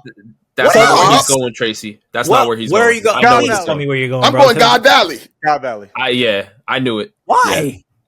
Bro, he was there and watched all those people get slaughtered and didn't do nothing. All right, yeah, that's valid. That's pretty. His morals are so bankrupt. This man allows all the things that he says he's about and wants to do. He doesn't do it. Has other people do it for him. And then you sat there and also watched your grandson die. The most you could do is, hold me back. Right, exactly. Rob, we talked about it. Is he stronger than Sengoku? Could he have got Sengoku off his back? Because I believe he's stronger than Sengoku. And all you did is like hold me back, because if you don't, I feel like I'm really. Yeah, bro. That's what we doing. Yeah, bro. Fraud, bro. He's a fraud. That's two. He's for a me. fraud. He's up there for me. Here's my thing, all right? I'm going to defend Garp at God Valley. I don't think that he's right for that. I'm going to defend it, though, because Garp was young at God Valley, and Garp's moral compass from God Valley to an old Garp is two completely different things. If Kobe's in that situation, it's two different things. Let me say why it's two different things, all right? You got a young dude who's in the Marines. He's arguably at the top of the Marines, right? And he thinks this is the right side of things right here, okay? Like, I'm on the right side of the world and stuff, like I'm doing things the right way, and I'm helping run things right now. Then he witnesses the God Valley situation and stuff. Does he do anything? No. But I strongly believe that at that God Valley situation, that's where he started to see like, oh, this is a little bit more or a lot more corrupt than I thought. I'm going to start doing things my own way. Homie raised the king of the pirates' son. Well, not officially raised because he put him on a mountain. But took him in, kept him hidden from the rest of the world, even though morally, where he's supposed to be at, he's not supposed to give a F about anything that the pirate has going on. But he takes care of this child because he's like, this is a child. I don't care if he's got demon blood or whatever. I'm going to make sure this child is good. That's a really, really cool thing that he does there. Also, we don't see Garp in many sticky situations like other Marines. We don't see him caring about the Celestial Dragons at all. He doesn't give a damn about them. Okay, we don't see him doing any sticky situations with like the slave trading or anything like that. We don't see him there. We see him go and visit Luffy after Luffy does the whole Enies Lobby situation, and he's just like, "Hey, bro, I just came to have a conversation with you." You know what I'm saying? Like, he could have easily caught Luffy there, but he likes to play around with Luffy because he's like, "This is my grandson." You know what I'm saying? And with the Ace situation, you can see how much. Homie is battling because he's like, that's the thing. And I think those two situations are sticky enough because even if we go with Dragon, who was a young Marine at the time, dude saw things weren't right and he was like, hey, yo, I'm a dip out. We did not get to see that with Garp. Garp stayed an old man, knew things weren't right and still stayed. That is an issue. Can we argue that Garp is trying to change things from the inside out, though? Because look at how Garp is impacting the younger Marines coming up. Look at his impact on Kobe. Look at his impact on Helmeppo. Look at his impact on these younger people that are coming up. Yeah. If he's like, I'm sure he understands why Dragon left, you know, because like I believe him and Dragon were Marines at the same time or something like that. You know, like I'm sure he's like, you know, Dragon's doing his thing. I'm sure he understands that. But from his standpoint, he's probably like, I'm going to stick around and make sure things don't at least get worse. Yeah. Rob, what you got, bro? Rob, what you got? I think it's more so when I look at Garp, I see somebody who's, a prisoner of his older times. I believe that Garp came from a pirate era that in some ways was more dangerous, more vicious. The pirates of that era there was no real such thing as like good pirates for real. Like everybody that was a pirate during Garp's like heyday was on timing. Oh, for sure. I feel like that has really just shaped the way Garp looks at pirates overall. And he's sticking to his guns because that's how he came up. Even though Garp is wrong now, I'd shoot him some bail just because of the era he came from. He came from the era of Roger and Shiki and Whitebeard and like Rocks, like legends, like people that were on, you know what I mean? So because Garp came from that era, that's the only reason why I do shoot Garp some bail and say, listen, like, we got to remember, like, there's some people that, like, there's even some Marines, like, we can even say, like, Kobe's good now, but, like, Kobe's, like, a Marine that has, like, some, like, sense of, like, humanity and morals because he met Luffy before he even became a Marine. So he's, like, the concept to him of, like, there being good pirates out there was, like, a makes thing. Sense, it makes sense. Garp, for the most part, didn't really even have that. The only situation that we know about Garp with the pirates, besides, like, Luffy's situation was Roger being like, yo, watch take care of my son. And he was like, okay, you know what, whatever, I'll do it. Garp's so I just figure out everything on his own. Right. And that's why I feel like he's just, you got to think of him as like, you know, like an old grandpa that's just like, he's still stuck in the 1950s. And we're like, yo, we got cell phones now. I think that's, go ahead, Joe. I was gonna say, just to kind of wrap it up a little bit, I would put him 4-ish. I'd give him a little bit of leniency, like you're talking about. I wouldn't put him at 2. Yeah. I'd put him at 4-ish. So seeing all the points, I would probably put him at like maybe 6 or 5. Yeah, I could put him at a 4-ish too. Like I said, and I think for me, like morals are big. Like even though like that is like the times of the times, like you seeing innocent people getting slaughtered, like doesn't like do something to you or react, like you still stay in that. That's an issue, regardless of like it's of the times or not. You gotta know that ain't right. Yeah, right. Right. So where are you putting them, P? But look, we only got a few spots. Yeah. What no. We can move Akainu up. Yeah, we can bump people. So, Rob, where are you putting them then, Rob? Huh? Wow. Wait. Oh, you said like 4 or something, right? Because Akainu would go up. Right? I mean, that means no. Can we switch him with Sasuke? You want Sasuke to go where? Sasuke to 8 and put Garp at 6. Wait, hold up. I would just bump people down. 7 is Kisame. So I would just basically, if we put Garp at 4, Yamamoto would go to 5, Vegeta at 6, Sasuke at 7, Kisame at 8, and then Shanks at 9. So wait, where's Akainu? Akainu's at 3. I think so Akainu needs to stay higher than Garp. But so also, so put Akainu 3. Or if you want to bump no. Akainu 2, Garp 3. No way. No way. You're so evil, bro. No way. If you had to pick a number, where would you put him? First of all, he's going under Yamamoto. Okay, Yamamoto's staying up there. Yamamoto needs to stay in the top 4. That man's a fraud. I don't care. I would put Garp at 5, and you can move everybody else down. That's what I think. P, what you think, P? Who's sitting at 4 right now? Yamamoto. He needs to stay his butt there. Yamamoto got to go, and man, he got to stay his butt there, bro. God, I want to move Garp to 2, and I know that is like really crazy, but like that morality thing really is heavy for me.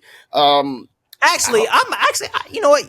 I'm cool with Garp going at 4 and moving Yamamoto down. I'm cool with that.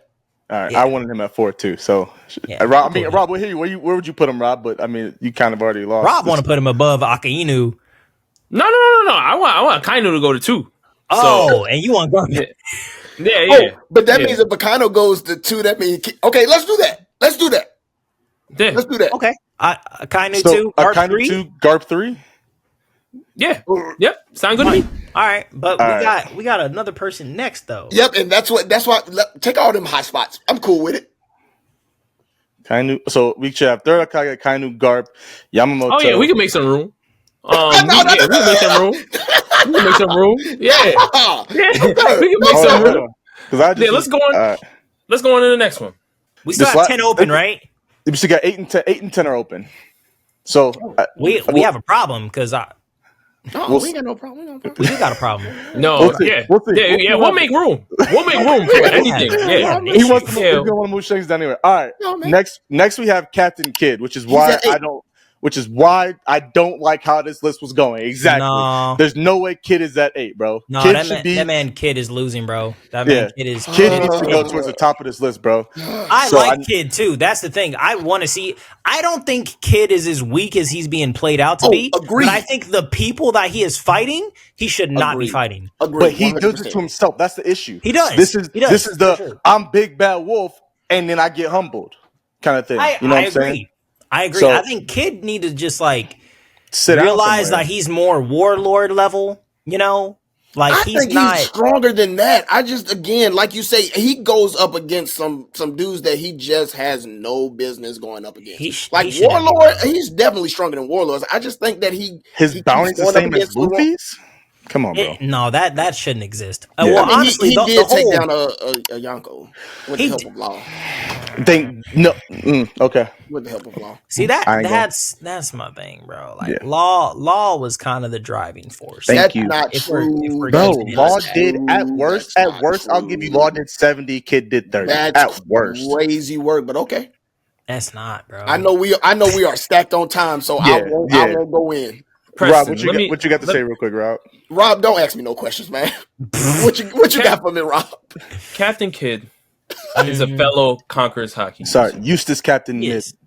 Useless Captain Mid. See, and that's why I don't even want to go in here because the slander is ridiculous. I don't think he's useless. He's not. He's swinging out of his ballpark. I'm sorry. Rob. Yeah, he is. Go ahead, Rob. He was somebody that was considered to be in the conversations of Luffy and Law. Mm-hmm. When you look at what Kid was able to pull off,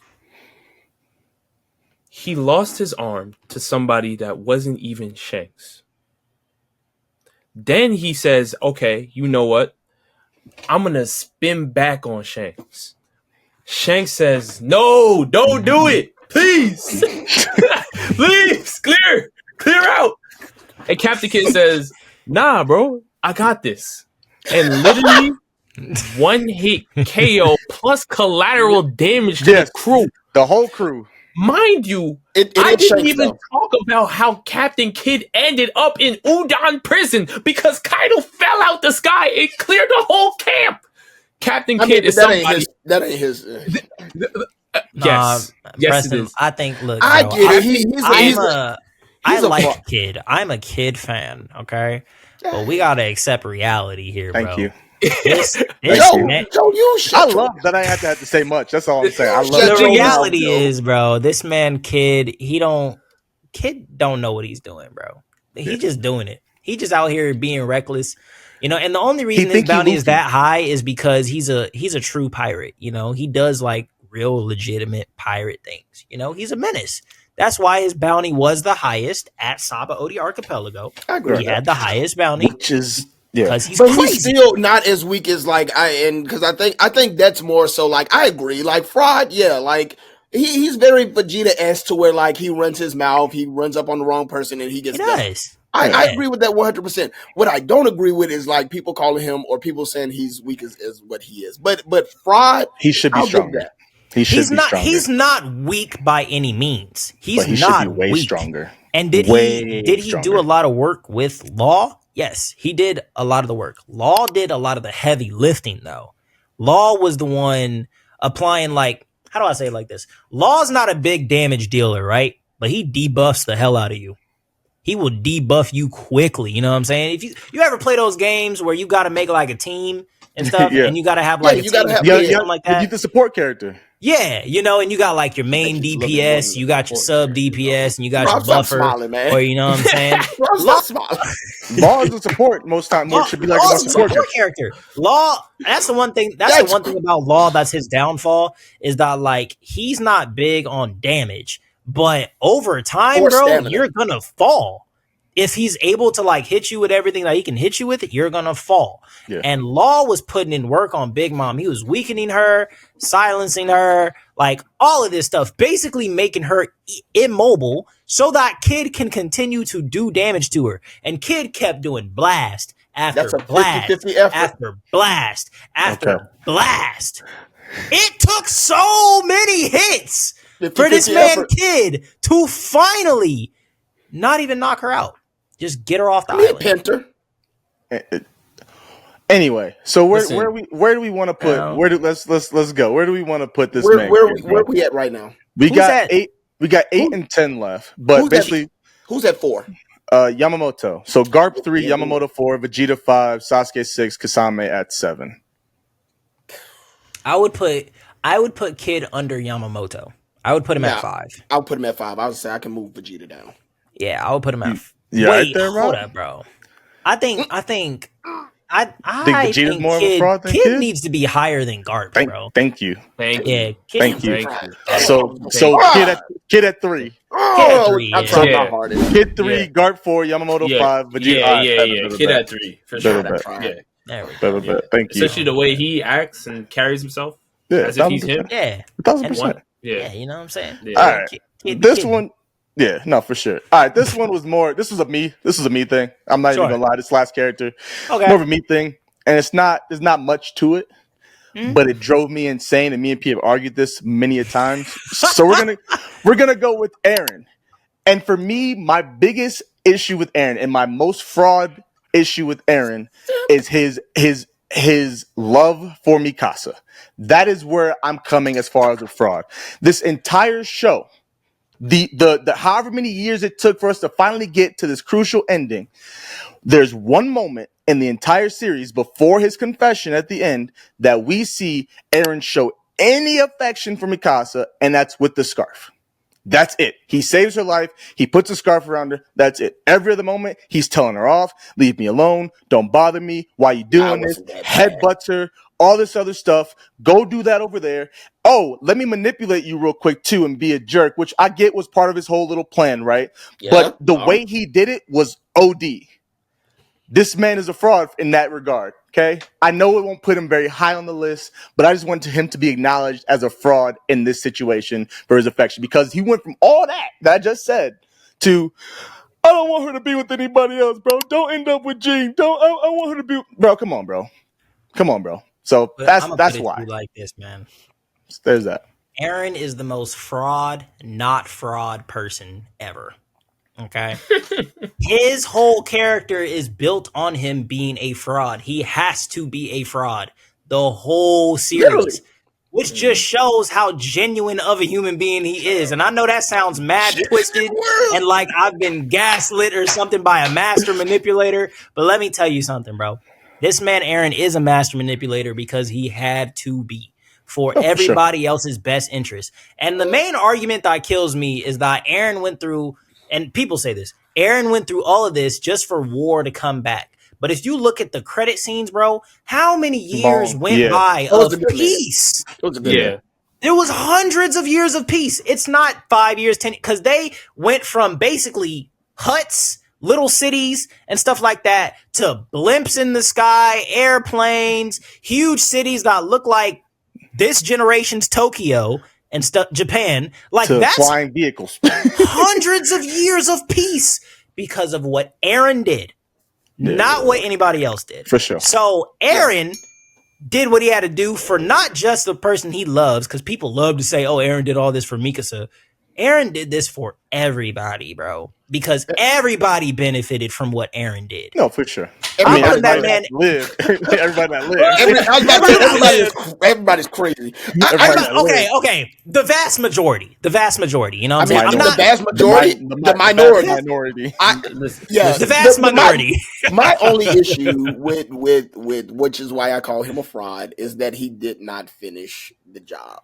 Like, if you gonna do it, do it. He didn't want to finish the job. Don't stop at 80. Give me the whole 100. That's his whole point. Clear the job. You're crazy. Clear the job. Don't let P get hold of no weapons, man. You're crazy, man. I need Eren to go at the bottom of the list. I don't care. Rob, okay, hold on. Okay, Rob, go ahead, say your piece real quick, Rob, because I know where you want to put him at least. But say your piece. Before y'all get in the hold up, bro. Before Rob says anything, before y'all get in the conversation, Tracy promoting genocide. Shut up. It's an anime. Relax. Hey, you and Preston together. You know what I'm saying? It's not real life. I'm just saying that this man Eren did what he had to do in an anime. It's not real life, but he should have cleared the whole thing. I think. Well, I don't believe the Marlians didn't give Eren a chance for sure to really have an answer. I feel like a lot of people put the blame on Eren, right, for doing it. But even when you ask people, like, I understand you don't like what Eren did, but like in that situation, how was he supposed to react? I think that save his life and the people. I think that there were a couple of things that he could have done, in my opinion. I think sometimes he used like excessive force. I think that there were a couple of things I think that could have been done better. But I just believe that the Marlians weren't trying to have any types of conversations.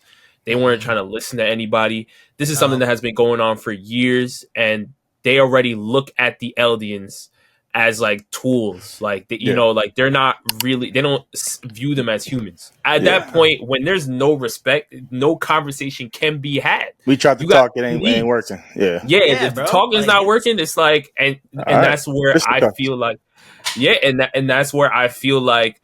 Even though what Eren did can be viewed as, wicked or evil, right? You have to also look at the Marlians and say, if you guys stopped antagonizing the Eldians and sending Titans after them and doing all these crazy things, they wouldn't have felt the need to call the rumbling on the entire world. Sure. For sure. That's where I shoot. That's where I believe I shoot Eren some bail. And you also got to remember that. I think. But go ahead.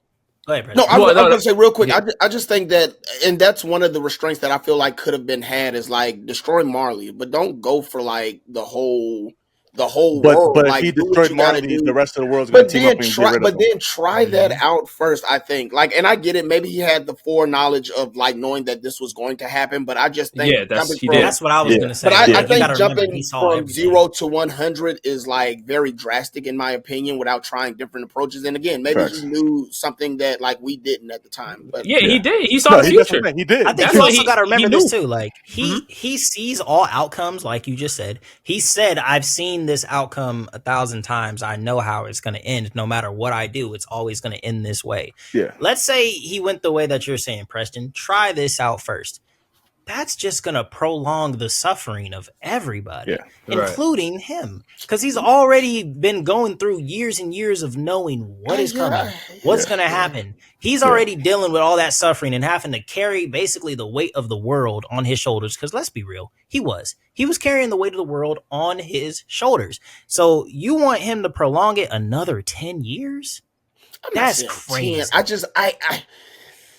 Because war takes a while to plan for. No, you know what I'm saying? 100%. It's not like everybody's just gonna like he destroys Marley and then everybody's like, oh, tomorrow, let's go. Like it's gonna take like 10 years for them to gather the troops, get everything done, and yada yada yada. You know what I'm saying? So Eren's just supposed to sit back, knowing everything, continue to suffer 10 more years. And like that's just I don't think that, but I see it. I see it 100%. 100%. All right, so where we putting Eren? We putting Eren at 10? 10. I don't want him nowhere else but 10. Oh yeah, he goes 10. He's 10, man. Rob, you okay with that? No, Rob's not, because Rob won't shake that 10. No, you damn right. Rob, Shanks is at 9. Listen, the way Joe was speaking on Eren just now, I mean, how animated he got. Chill out. And you say 10? What would you? I mean, he did go hard. He did go hard.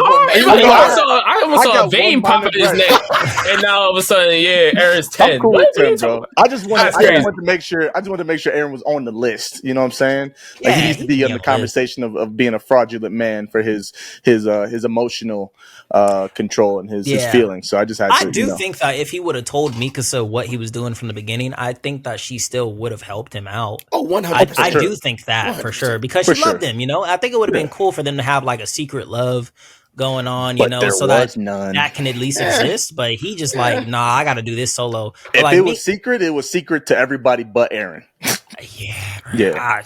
Man, I don't know, bro. All right.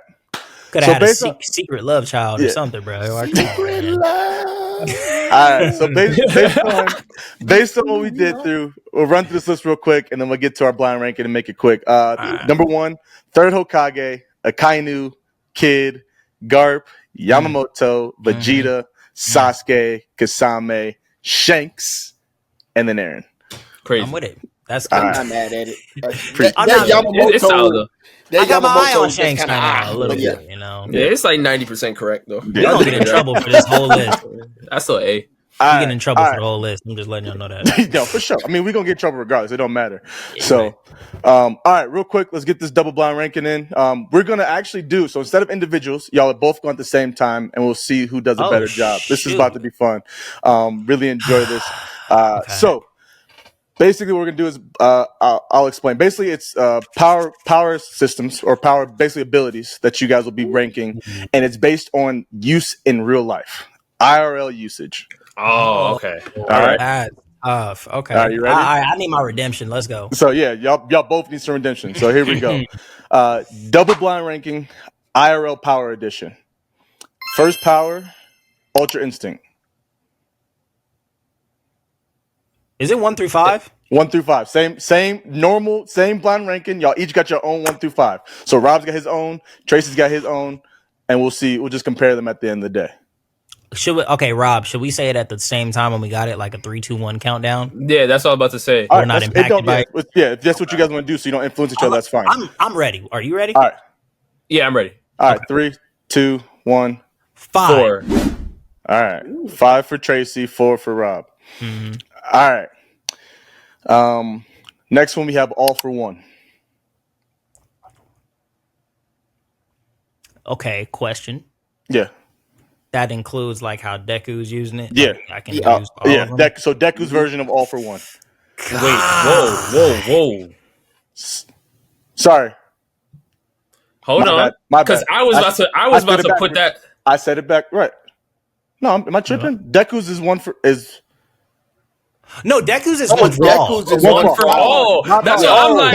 I had the something. My apologies. My apologies. Yeah, all for one is my apologies. I do that all the time. My apologies. One for all. Okay. That changes the whole thing. Okay. Yeah, I was a little confused. Yeah, because when you said all for one, I was like, I'm giving that's a 5. Like I was ready. My bad.